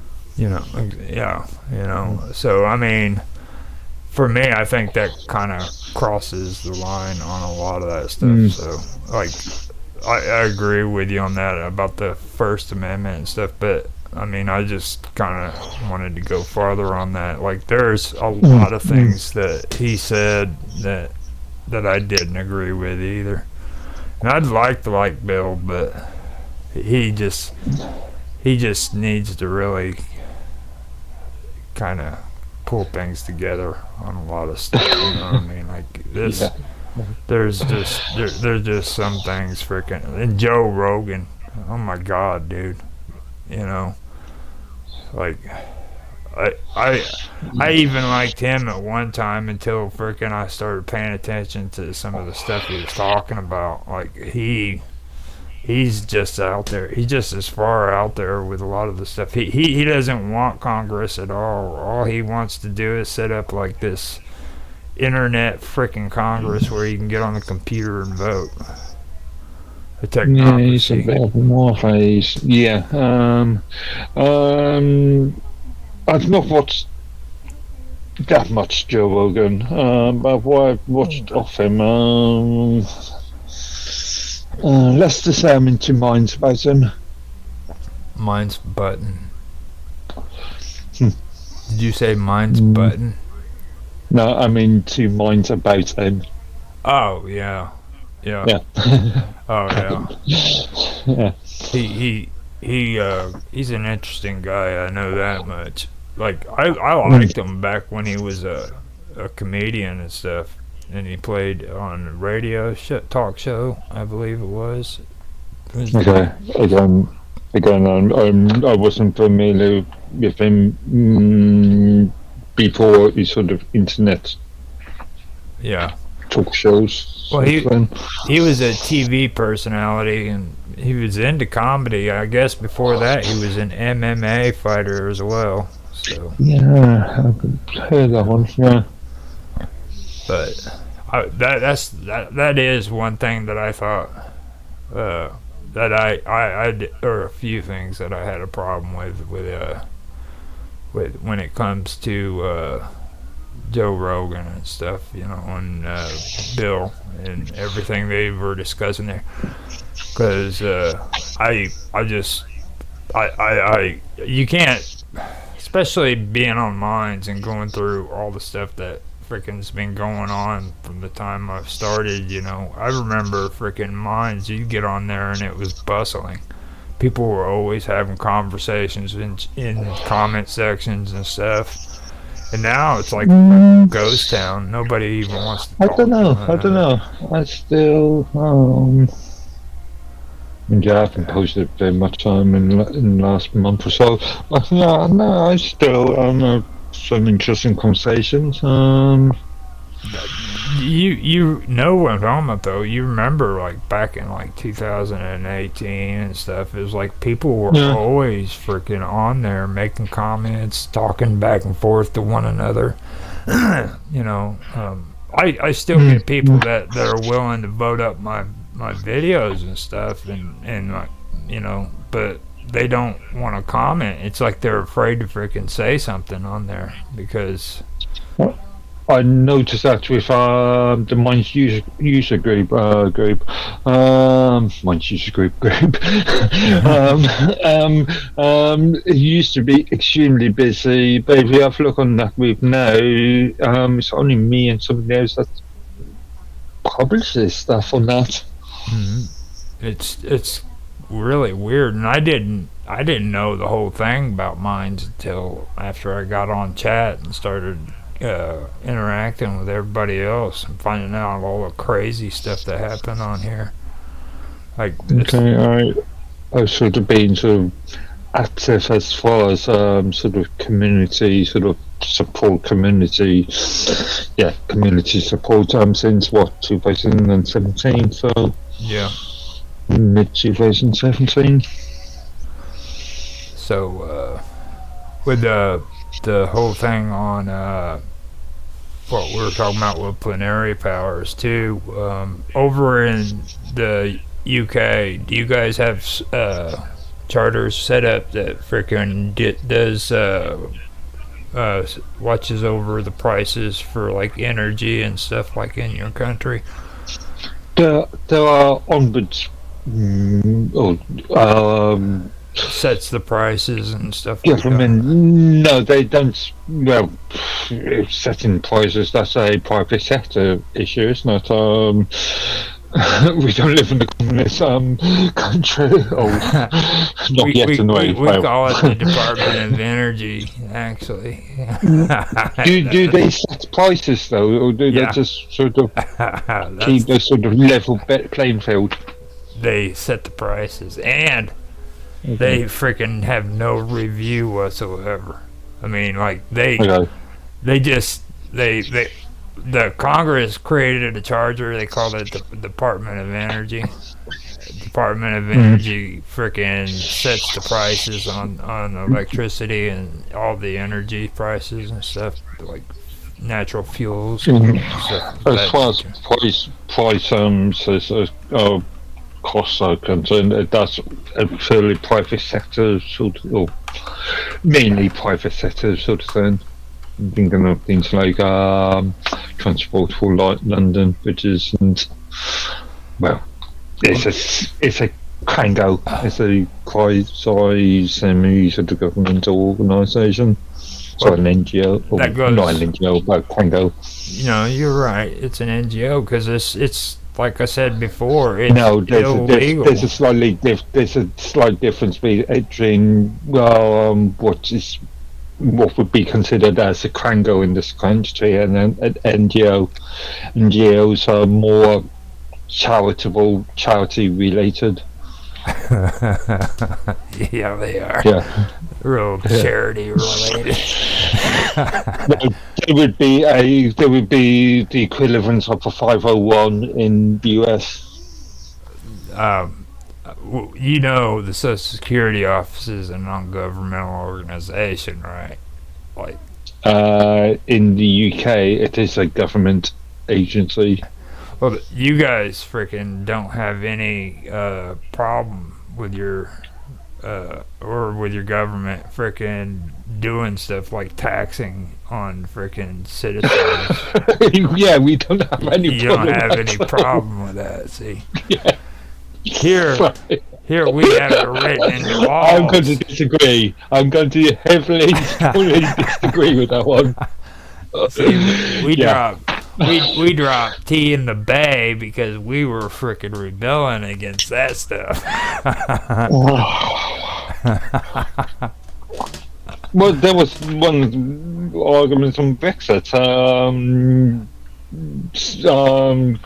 Becoming a sovereign country yet again, so we can do things like define our own tax legislation, and especially at the moment when you're considering the sort of closer union as far as the EU is concerned. At the moment, there's even talk about having a single federal style sort of tax policy in the EU. See, I mean, when that comes back to the budget too. It always does, and it's like whenever you freaking turn around and you we were talking about that too. We're freaking like in developing countries, you know what I'm saying? It's like with the court systems and the judiciary, okay? In these smaller countries, in developing countries, it's always usually freaking controlled by the freaking executive branch, you know what I mean? Like the president or freaking whoever is in charge, like the king or whatever you'd consider your executive branch in that country. And that's how it would still be Parliament, technically, in this country. No, Parliament is a part of the executive branch is like the president. Oh no! In this case, it would still be the government. The prime minister, most likely. The government, because the prime minister is as part of the government. It's very rare that the prime minister decides something without the say-so of the government. That's what the president does too. Like they don't really have very much power. You guys always hear about the president, but he doesn't have shit for power. You know, when I talk to people on here and they always talk about how freaking great or how bad this president is, I'm like telling them, look, dude, like the president doesn't have shit for freaking power. The people who are really doing all the bad stuff is guys in Congress, which would be the equivalents of the Parliament over there in the UK. You know what I mean? Like if you want to start bitching at the bad guys, start bitching at people in Congress, not the people who are in the freaking president's chair. As far as the UK is concerned, well, as far as England and Great Britain as a whole, Scotland as a single body and Northern Ireland and Wales as a single body, it's a bit more complicated. But as far as the UK as a whole is concerned,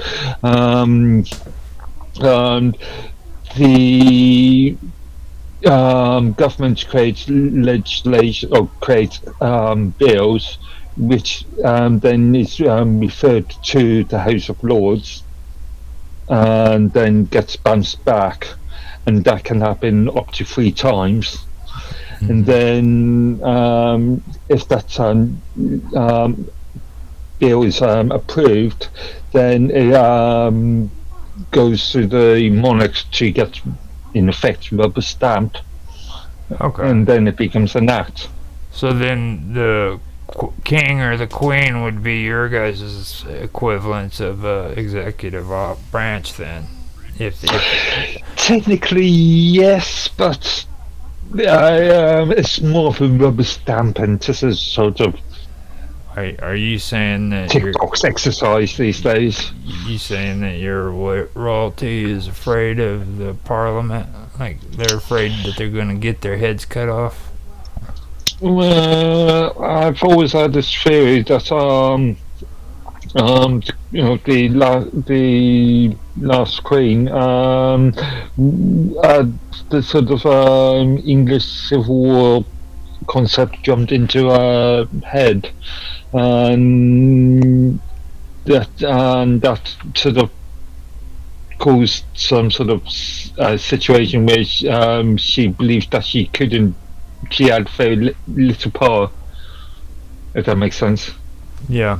Yeah, I think that's what happened too, because I think they limited their power. It was like we've had that that conversation about Cromwell, you know, and like that. The reason why I don't feel the same way about Cromwell as what you do is because I know the truth. You know what I mean? Like, Okay. Okay. The reason why he got so fanatical was because after freaking these guys freaking fought for your guys' independence and they wanted to have a free country, you know, these old nobles came back to him and wanted to make him king of England, and they also wanted to go back to a monarchy. So that's what ended up happening between him and these nobles. And that's why he got so harsh on his laws and everything, because after freaking this revolution, they didn't freaking even want what they had gotten. They didn't want to be a free country. I gotta let this. Yeah, but there's also the issue of the sort of there's also the theologian issue there, where we were still we were and still are technically a Protestant country, or were a Protestant country, rather than being ruled by the Church of Rome. Yeah, well, that is kind of what we need to go into next anyhow when it comes to these freaking codes, you know, codification and stuff like that. Like when that's something that I know I covered about compilations and codifications, and we have permanent federal laws, which are statutory laws. You know what I mean? Like, these, after they become freaking statutory laws, they're permanent. And the only way they can be replaced is if they're replaced with another law that's better. You know what I mean? Like, you just can't delete these laws, say that they're gone. You know, and that's the one thing that freaking I always bring up, because a lot of people don't realize that. Like, for example, if a crime happened back in 1960s, okay, which was a bad time when it comes to civil rights, where black people were being freaking killed in the South, you know, and stuff like that. If a black person got killed in the South, there was a chance that the laws in that time period, in that state, only made it to where if the Klan member got busted, he would only serve maybe 6 years in prison for killing a black man.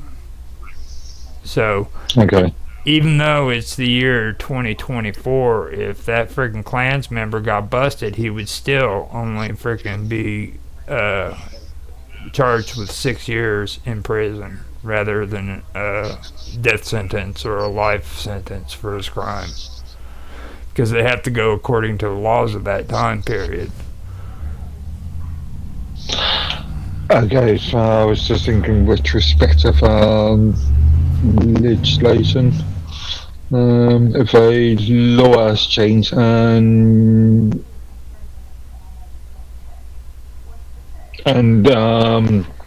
it's been an ongoing case for 40, 50 years. Would he still be charged? Would he still be sentenced under the original act Of that time period? Like, if the crime was committed back in the 60s, they have to go according to the laws of the 60s. So that means they would have to be charged with, they would have to freaking, yeah, they would have to be sentenced according to the laws of that time period and not the laws of today. I'm not sure if that's true in the UK.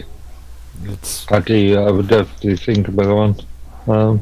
It's and you know, that's the one thing about the code systems. It's like there's a lot of things that freaking people aren't aware of. Like today, whenever everybody wants this law put into place, like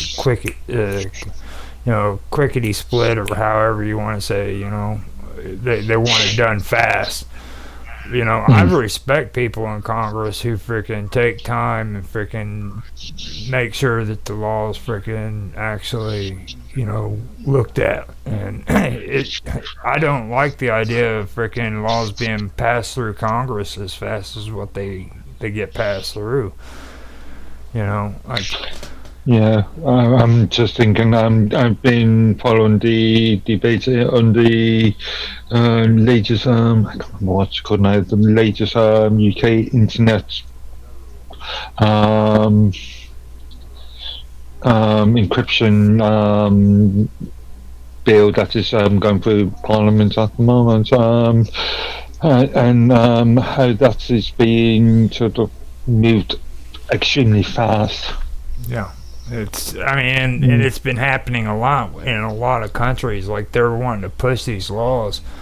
And I'm not a Republican here in the United States. I'm not a Republican by any means. I do have a bit of conservative in me, but I'm not freaking a Republican. And this guy, Mitch McConnell, everybody keeps talking shit about. Like, there's laws that he straight out freaking have said, or these bills that came through Congress, he straight shut them down. You know what I mean? And I understand his whole philosophy behind it, because they want to freaking just pass it through Congress like it's no big deal. Let's just get it in there and get it over with, And he's one of those people that says, no, let's slow it down some. You know what I mean?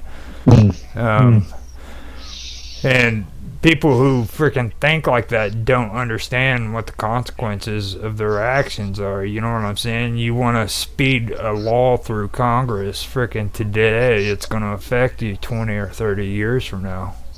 Yeah, or if not, could affect you tomorrow once the laws become a bill. Well, even if that law changes, though, the time period that's going on where that law's in effect, like it say from this point on, you create a law, and from this point to 5-6 years from now, okay, that law's in effect, and then it's changed. In between this time period and 6 years from now, anything that frickin' happens during that time can frickin' be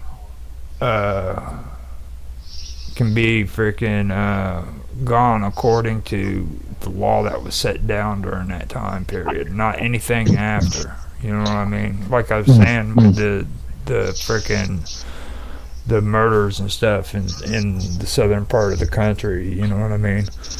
Yeah. People can literally get away with murdering somebody back in the 1960s because of statutory laws, state codes, and shit like that. And I that's the one thing that stuck out to me. When we were that was something that really should have been brought up too, that I freaking wanted to talk about, and I keep forgetting too. Because there's so many things, man, that it's like Son of Noana. That's one of the reasons why I wanted to bring this up, was because she got on chat and she was discussing people like being freaking not really being a person, just basically, your birth certificate is freaking like a receipt for freaking some shit, you know what I mean? And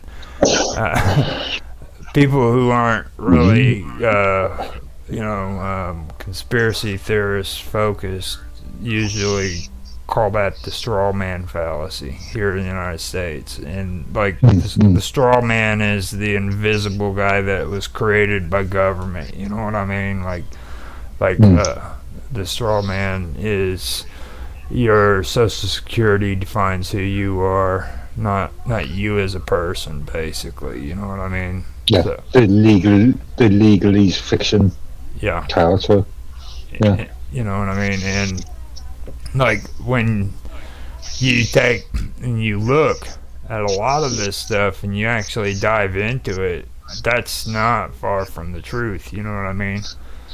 Like if you turn around and you actually take an honest look at a lot of these laws and you see what's going on there, freaking, they really don't want the individual real person to freaking take a part in it. They want you to be a fictional freaking character, you know what I mean? Like, laws, first of all, aren't physical. They're not real. You know what I mean? They're just things that we freaking invent and bring up, and they're invisible and they're freaking not concrete. You know what I mean? Unless somebody engraves it in stone somewhere, but that's about it. You know? There's laws that the majority agree with. Mhm. Right. Concepts that the majority agree with. How's the alternative would be revolution, wouldn't it? Well, revolution is what brought about constitutions. You know what I mean? Like freaking Well, yeah, more modern equivalent, a new modern equivalent of revolutions. Not that I'm saying that we need one, but you know, and I even have my theories too. You know, like the things that occurred after World War II were kind of suspicious in my opinions too, because like a lot of this socialism that we have problems with now, you know, seems to have cropped up more after World War II. And yeah, this goes back to the sort of Frankfurt school of philosophy. yeah, Frankfurt school of, or as there's a common sort of say, or well, there's a saying in the UK that I've used quite a few times: the sort of long march through the institutions.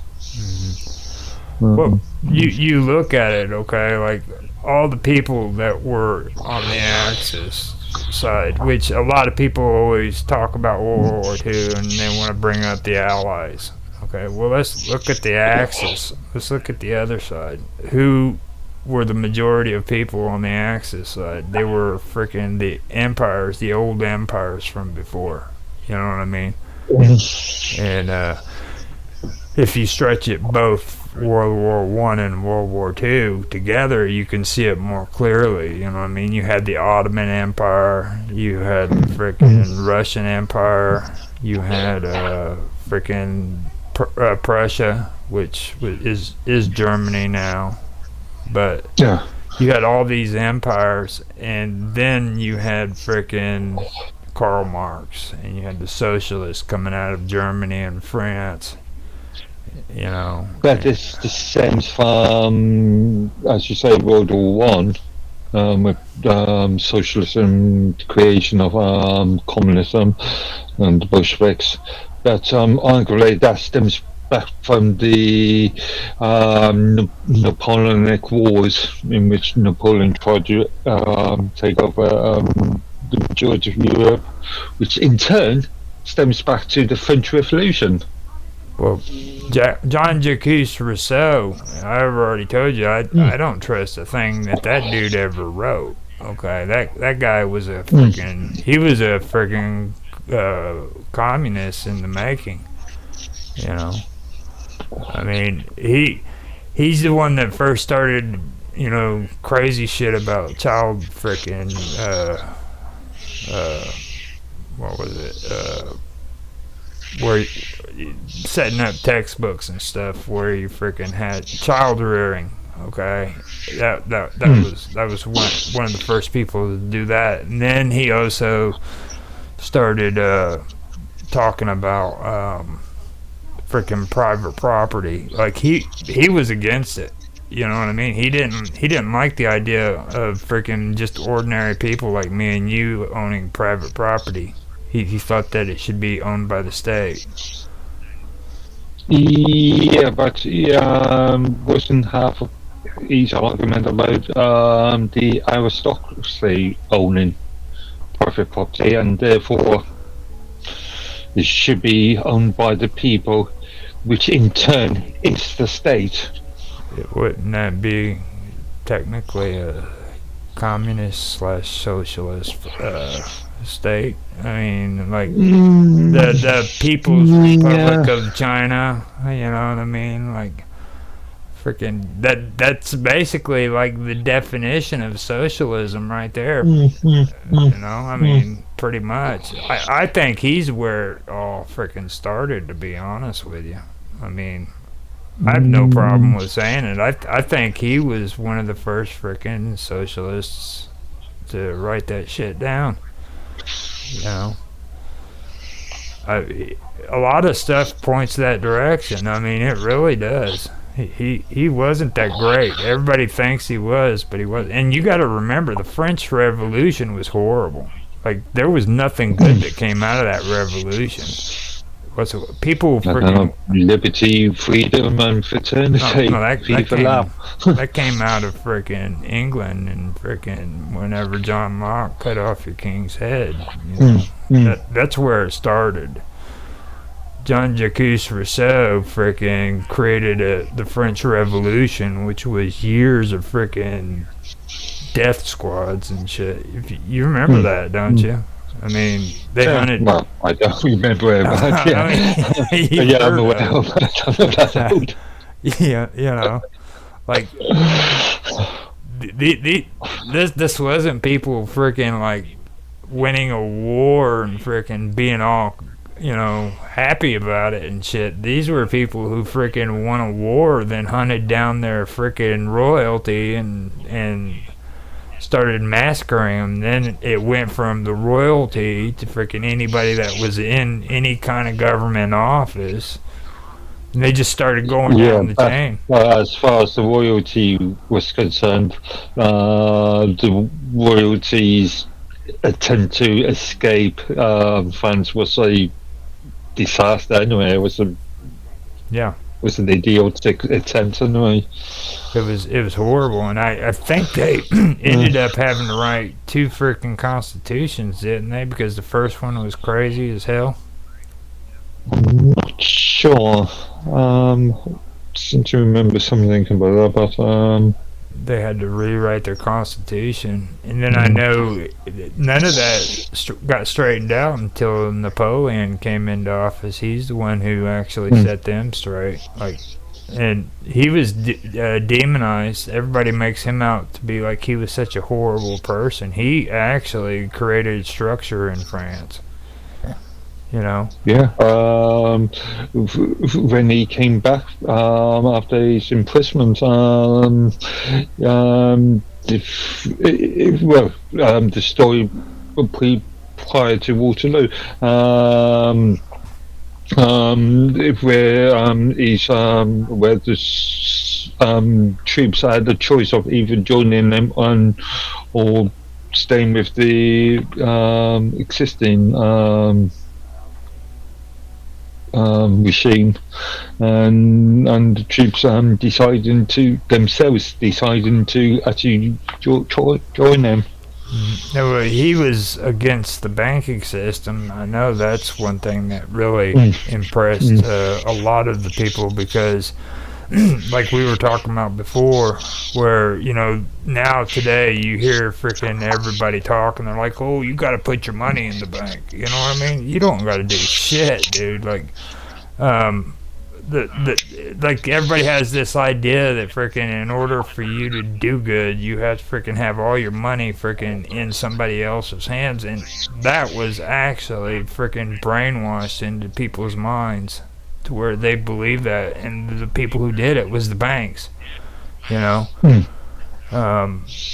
And like Napoleon was against these guys. Napoleon didn't freaking like the banking systems because he knew what they were. He knew that they were freaking evil.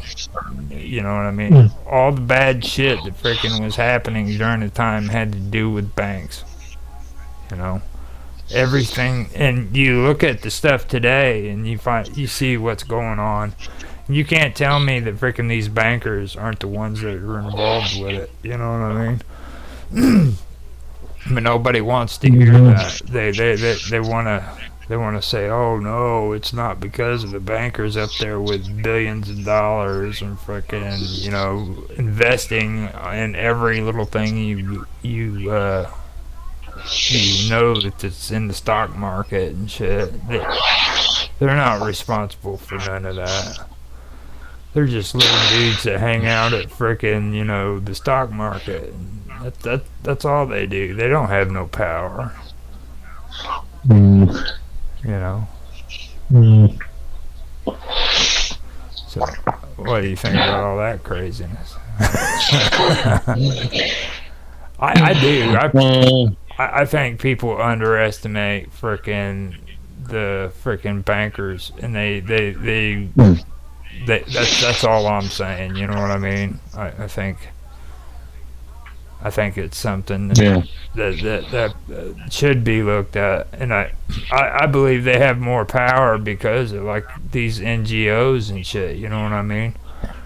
Like you take a look at like the freaking taxes that are put on the oil companies. Okay, the oil companies freaking turn around and they get taxed like 7 times more than freaking what these electric companies do. All right, because they deal in oil. All right, but like companies like General Electric can freaking go and they can build freaking nuclear power plants that freaking blow up, and all their freaking toxic freaking shit spills out into the water. When was the last major nuclear explosion? Japan. It was Well, Japan. yeah, I was just thinking.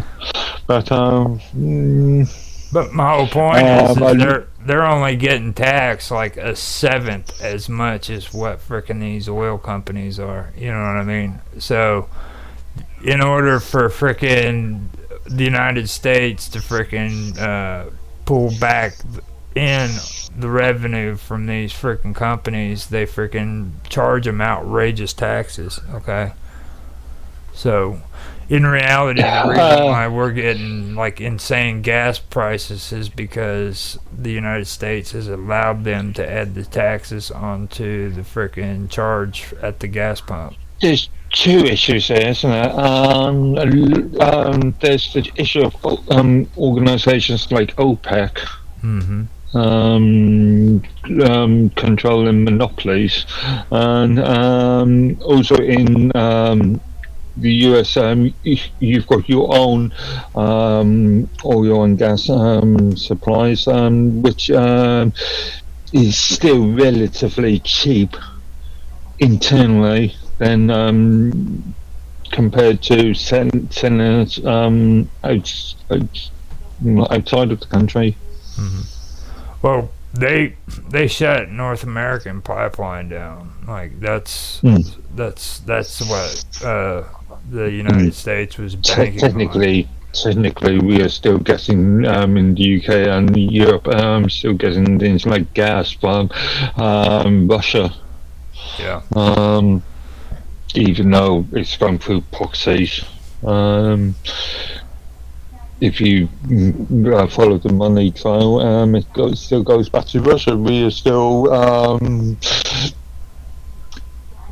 third party supporting. proxies. Yeah, we're still supporting Russia, especially in relation to Ukraine. We are publicly supporting the Ukraine, but in reality, money's still going to Russia. It's all about competition. That's all it is to them. Like freaking in the needs, you know what I mean? The wants and the needs. Like I started learning a lot of that stuff when it comes to the oil companies, especially when it came to after the incident with OPEC. Whenever freaking we were having the issues back in 1980. Which a lot of people don't remember. Like it. The sort of golden brown, black Friday. Oh no, actually, it was before Golden Brown, wasn't it? Black Friday or Black Monday? It actually started like in 1978 and didn't end until Yeah. 1982. Oh, actually, it goes back. It goes back to something like 1972, with things like the miners' strikes Mm-hmm. Well, in the UK. the Arabs too, freaking. Oh yeah. You know what I mean? When they basically boycotted the Western world from oil, basically. Like I know England got And hit. hence our support, both the US and the British and the French support of the overthrow of the monarch in Iran in 1979. And for the sort of theologic, to install a theologic government, which only a couple of days after government came in, there was the chance of death to America. Well, if you remember too, though, they also finally set up their networks to where instead of getting oil from the Middle East like we were doing for a really long time, they started changing directions to freaking going into Argentina and Venezuela, and then freaking there's also Africa. They were going into those countries to do oil drilling in like third world countries, and then later they which we sorted in what we now call the BRICS organization. They were setting up freaking like corrupt governments and shit over there.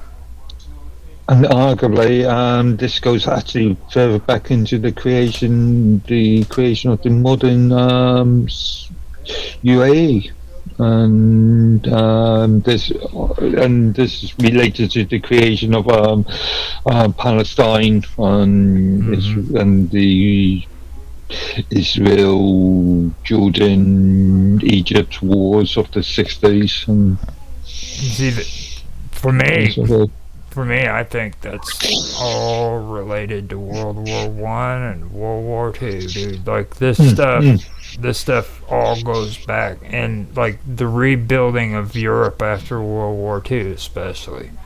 Okay, you can see where the socialist programs just started getting put in, and frickin' what's his name, Warburg.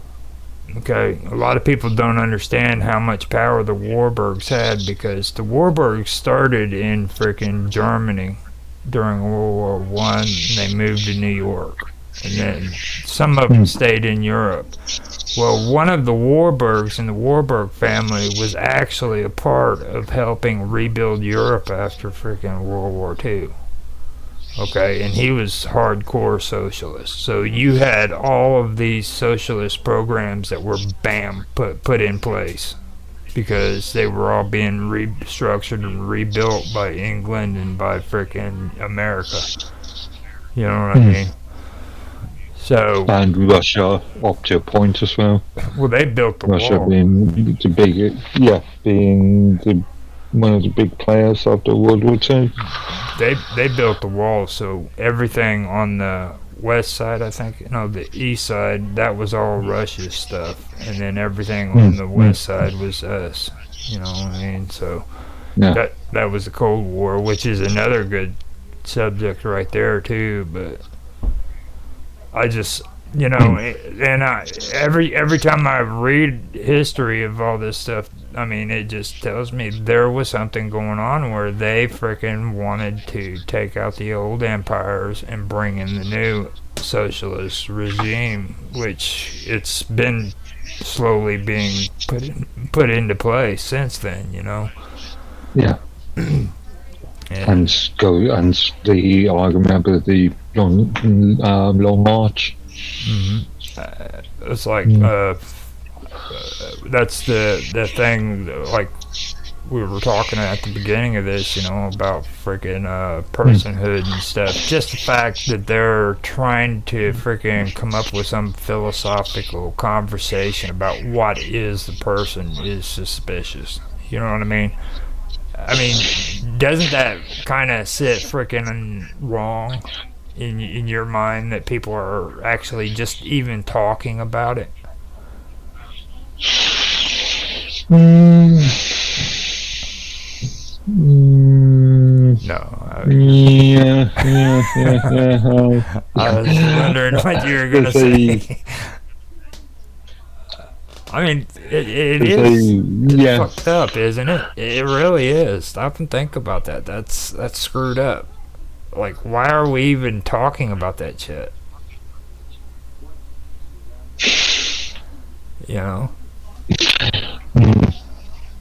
Like, it's crazy, but it's true. I mean, I know it's crazy, but it's something that needs to be asked. Why the hell are they even having that conversation? What's their plans? Why is it so important that we have to define what a person is?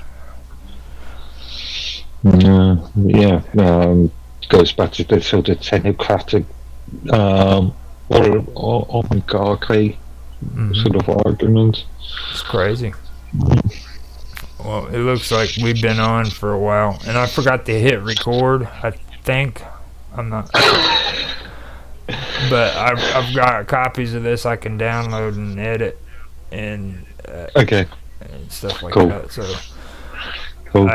I think we did good on covering an hour, though. We did a really good job of that. And like I said, I just wanted to recap on some of this stuff because, like what we were talking about today, we were actually getting kind of into the last episode. You know what I mean?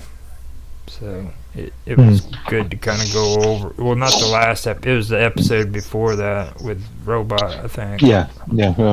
I was hoping he would actually join us on this one. He doesn't. He doesn't actually want to talk about it on stream. He wants to run his mouth and chat, and that's about it. He never commits. He's a rebel like that. He's a rebel like that. The robot. I'm the robot, don't you know?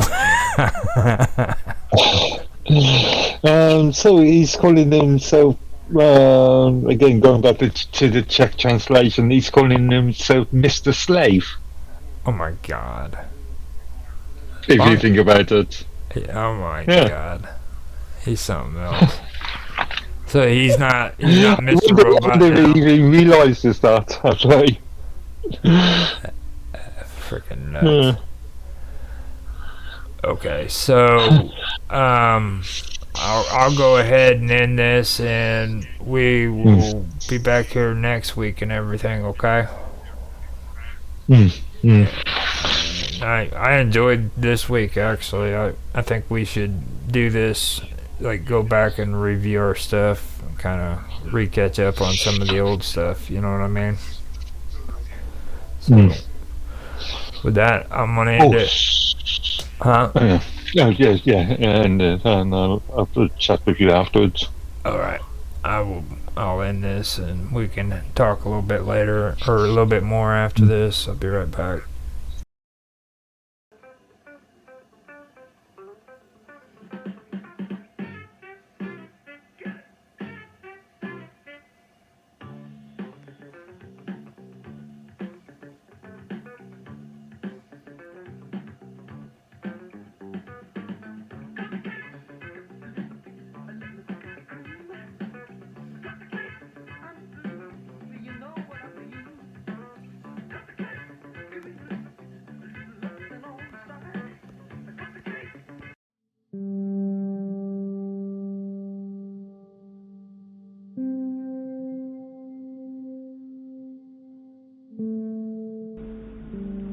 Lord, make me an instrument of your peace. Where there is hatred, let me bring love. Where there is offense, let me bring pardon. Where there is discord, let me bring union. Where there is error, let me bring truth.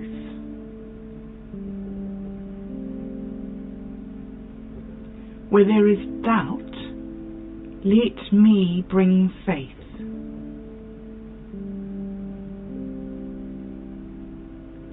Where there is despair, let me bring hope.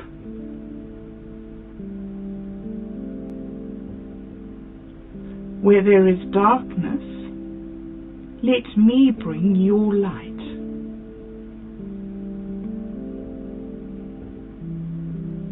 Where there is sadness, let me bring joy.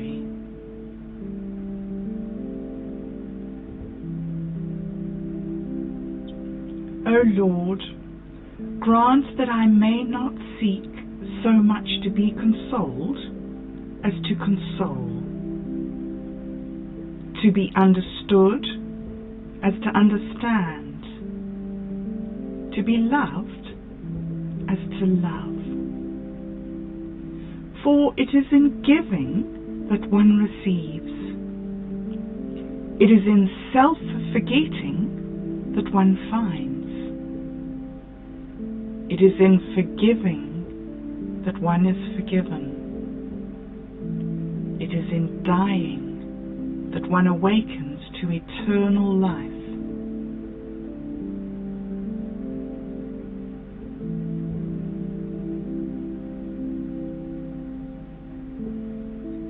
Blessed is he who loves and does not therefore desire to be loved.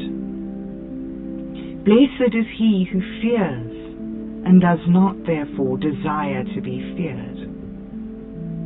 Blessed is he who serves and does not therefore desire to be served. Blessed is he who behaves well towards others and does not desire that others behave well towards him. And because these are great things, the foolish do not rise to them.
Femininity is mood.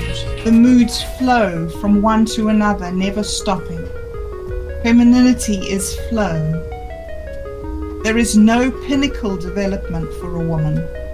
Woman is defined in the moment of giving birth, when she dies to her singular self and becomes 2 life forms, then 3, then 4, then 5. She multiplies herself, and as each birth occurs, so does the death of her previous self. The birth and the death occur in the same instant, just as the winter turns to spring and the summer turns to autumn. Death is life. A female child defines herself in terms of the males in her environment. Her father, uncles, grandfathers, and brothers, and their friends provide a solid and stable network of ideas within which their family and community function. If the men in the environment are iron men, for example, then they provide a hard, uncompromising environment of division, achievement, and order, within which a girl child finds her balance by becoming gentle, nurturant, and inclusive. In a gold environment, where men radiate truth, women develop the ability to teach. The feminine takes the state of the masculine axis around her and magnifies it, and then diffuses it throughout the people around her to create the emotional environment that modifies the harsh, judgmental, dispassionate reality of male rationality. But a girl does not mature by rising through the ranks of achievement and self-actualization, as a boy does. Instead, within the world her men create for her, a girl strives to achieve balance and harmony. This balance is tenuous and temporary when she is young, but as she achieves maturity, she is able to create and sustain a stable emotional environment for her offspring. This stability tempers the masculine characteristics of the environment, which have to deal with survival and not with procreation. In order to achieve this balance, the woman must cause the energy to flow. There is no solid state that a woman can achieve. The best a woman can hope for is a smooth and beneficial transition between emotional states and a small deviation of emotions around neutral emotional states. A woman struggles for balance in all things.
And her day, her year, and her life are all an exercise in achieving equilibrium. The things that need to be balanced are grouped together into 4 categories. Women must be all 4 seasons, each separately, but each also at the same time as the other. Woman must be spring. She must be about looking forward to the longer days, the brighter sunlight and the new babies, the flowers and the fruit.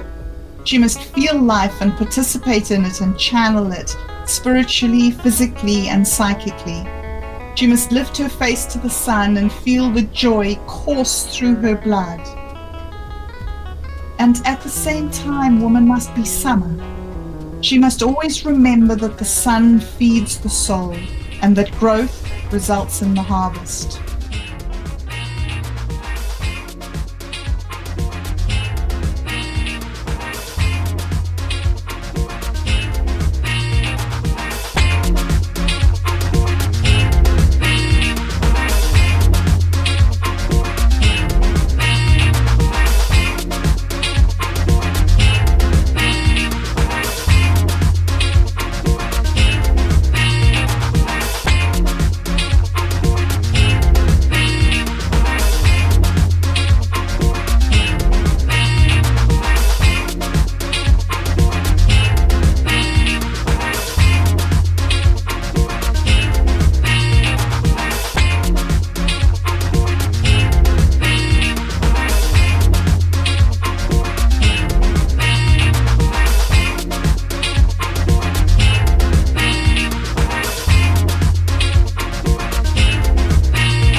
She must always be guiding, protecting, nurturing, leading.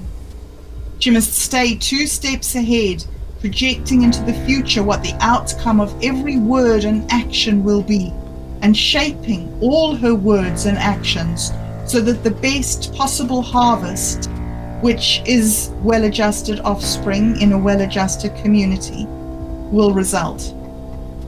Women must strive for long sunny days and tranquil warm evenings. She must build a fire for the family to sit around, and she must tell the story of life to them. And always there is autumn. A woman must always consider the fragility of life. She knows when the great bear is sacrificed in the sky, and her soul feels his blood drip down through the leaves, staining them red and yellow and orange.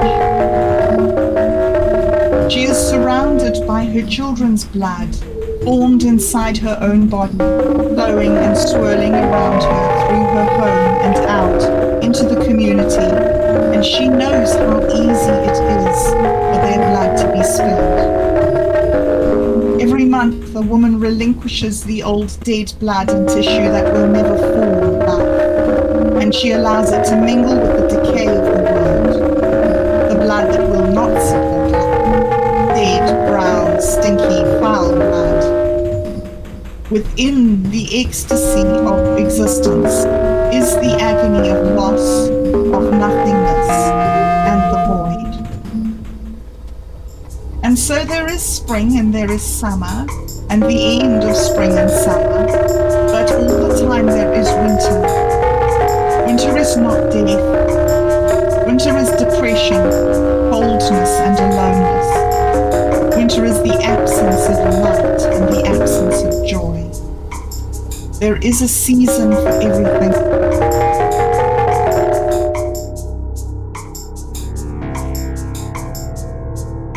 Good, evil, the masculine and the feminine. Good and evil are constantly at war with each other, while the masculine and the feminine are constantly seeking ways to cooperate with each other. The masculine and the feminine axes are perpendicular to each other and can be imagined as a cross. The masculine axis is a solid perpendicular pillar made out of metals. At the base is lead, followed by tin, iron, copper, silver, mercury, and at the top is gold. The feminine axis is the horizontal arm of the cross, and it surrounds the masculine axis like a nebulous cloud of unseen energy. Winter is slowness and calm and rejuvenation. Four forces, four forces, four forces.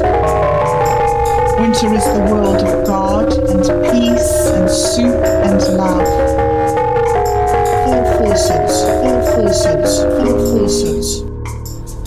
Winter is when we snuggle close and touch each other and endure and hope. We hope for spring and summer and for life. The world is balanced, balanced, balanced. The world is balanced, balanced, balanced. To balance these things, four forces is the duty and the obligation of each woman. She serves God, the giver of life. She is the one on whom the future depends. He is the one on whom the present depends.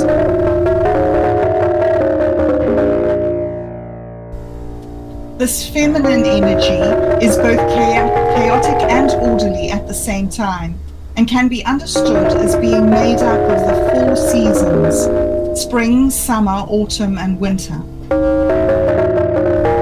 She has no time for humor or for danger. Men must provide an environment for their women which is aimed solely at the production and maintenance of new life. In an environment where men of gold provide absolute life-giving stability, life can flourish and multiply.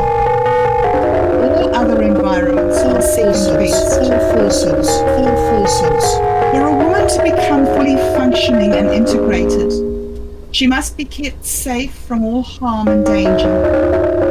If she is unharmed and actuated, the world is balanced, she can be the perfect mother. This is what is important in life. The world is balanced, balanced. A woman cannot achieve balance and cannot achieve maturity and sanity unless she is bonded securely into a system of rectitudinous men. A woman's main tool to achieving balance is self-sacrifice. There is no room in reproduction for selfishness or individuation.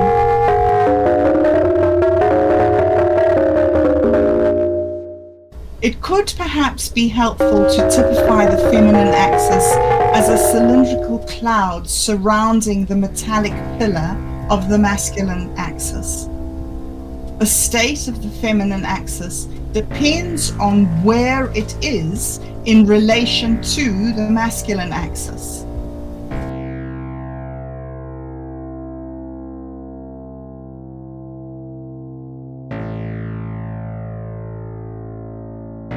Four forces, four forces, four forces.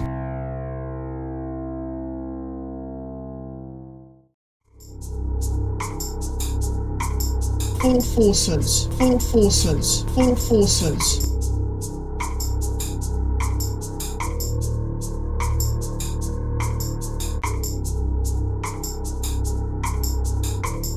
The world is balanced, balanced, balanced. The world is balanced, balanced, balanced. Four forces, four forces, four forces. When one woman learns to trust and obey, huge ripples of healing and productivity flow out from the feminine axis into the environment around her, and communities are born. One woman can sustain 12 communities.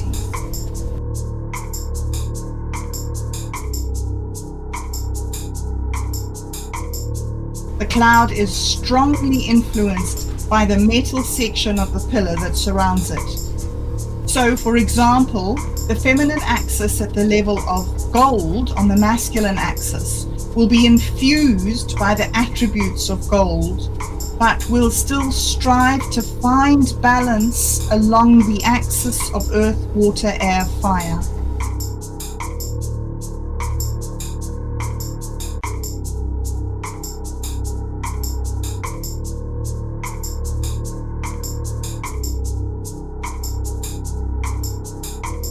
Four forces, four forces, four forces.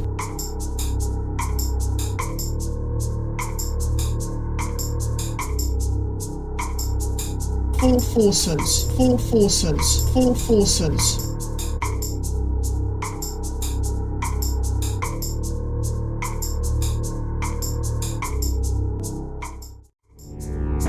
The world is balanced, balanced, balanced. The world is balanced, balanced, balanced. Four forces, four forces, four forces.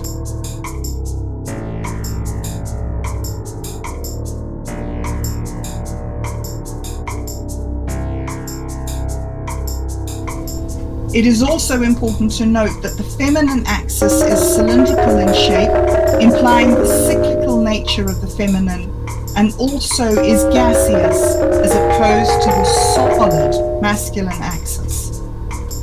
This illustrates the eternal flux of the feminine.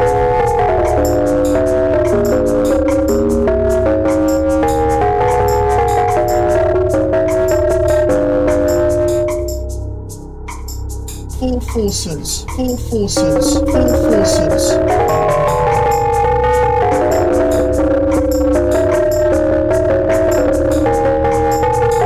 Four forces, four forces, four forces.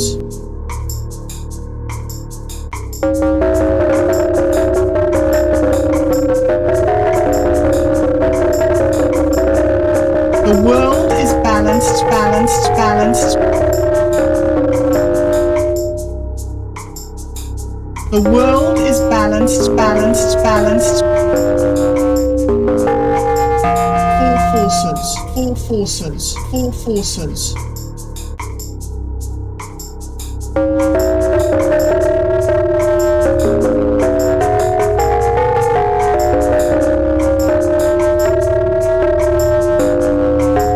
At the bottom of the cloud, the feminine is infused with the principles of lead mean. Whereas the men's consciousness is raised, so too the consciousness of the women around them on the feminine axis. In the dance of life, the male leads and the female follows. In the dance of life, the male leads and the female follows.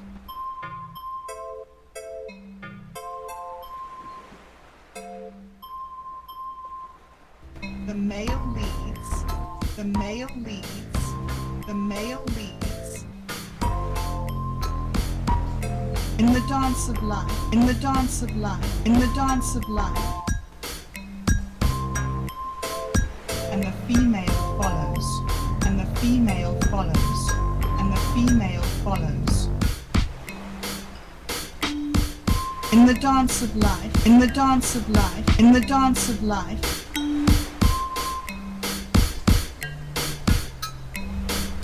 Each season occurs at its own time, and yet during each season the weather can change so that elements of the other seasons appear.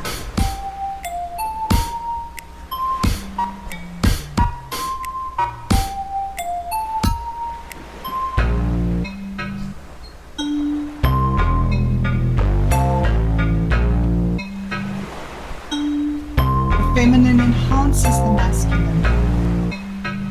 Enhances the masculine, enhances the masculine, enhances the masculine. The feminine enhances the masculine, enhances the masculine, enhances the masculine, enhances the masculine.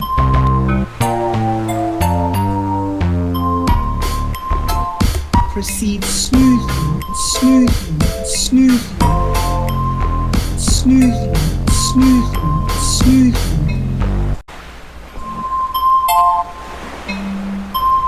The solidity and stability of the masculine throughout a person's life, throughout a person's life, throughout a person's life, proceeds smoothly, smoothly, smoothly, as the masculine expresses itself, proceeds smoothly, smoothly, throughout a person's life, throughout a person's life, throughout a person's life, smoothly, smoothly, smoothly. The solidity and stability of the masculine proceeds smoothly, smoothly, smoothly throughout a person's life, throughout a person's life, throughout a person's life. As the masculine expresses itself throughout a person's life, throughout a person's life, throughout a person's life.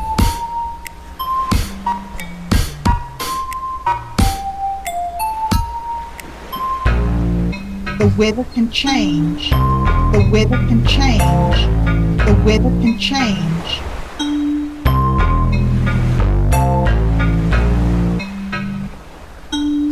In the dance of life, in the dance of life, in the dance of life.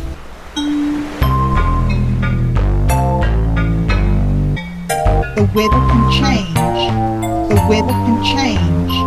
The weather can change. In the dance of life, in the dance of life, in the dance of life. Stages of development, stages of development, stages of development.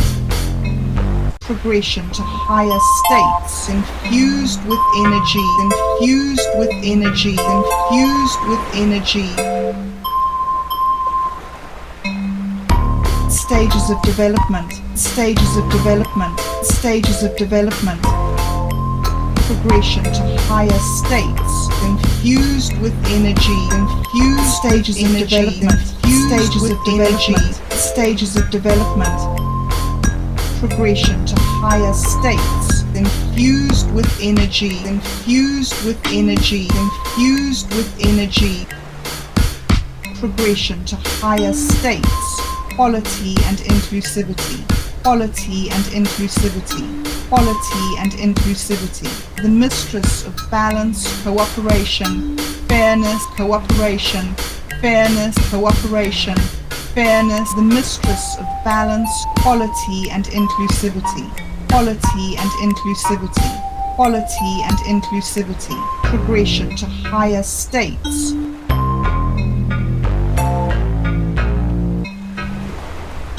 The function of the feminine is to temper the masculine. Temper the masculine, temper the masculine, temper the masculine.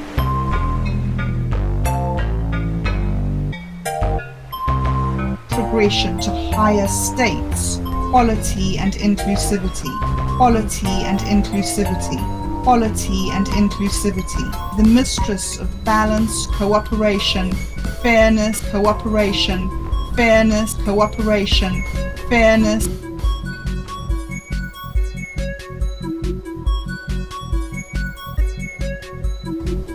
It is not good for man to be alone, grounded in the reality of his materialism, reflected opposite, reflected opposite, reflected opposite.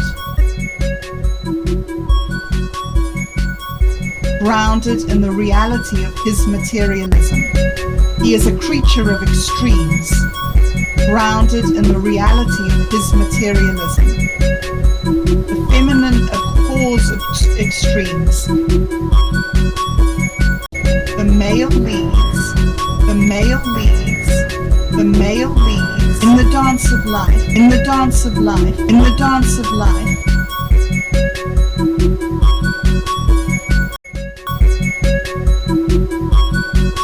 The feminine axis is the conduit. The feminine axis is the conduit. The feminine axis is the conduit. Divine energy. The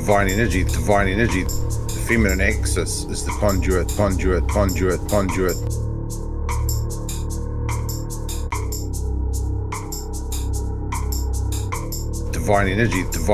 Divine energy. My own devotion to Confucius.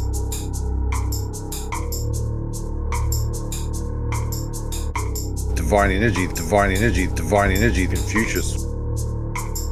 The rectitude of Confucius by which we've all been inspired. Are you guys okay with that? Okay with that? Okay with that? Are you guys okay with that? Okay with that? Okay with that? Divine energy, divine energy, divine energy, Confucius. The rectitude of Confucius by which we've all been inspired. No problem, no problem, no problem. Fine. Fine, fine, fine. No problem. All good. Xenophanes, Xenophanes, Xenophanes, father of skepticism, skepticism, skepticism. Xenophanes, father of skepticism. Criticism, the values of wealth, excesses, athletics.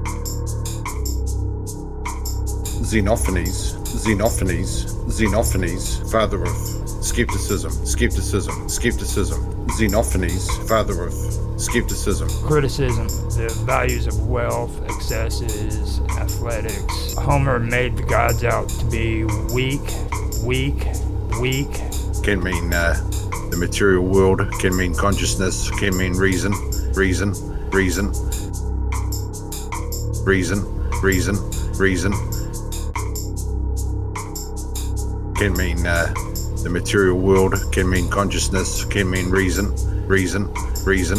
Satirist, satirist, satirist, satirical, satirical, satirist, satirist, satirical, satirist, satirist, humor.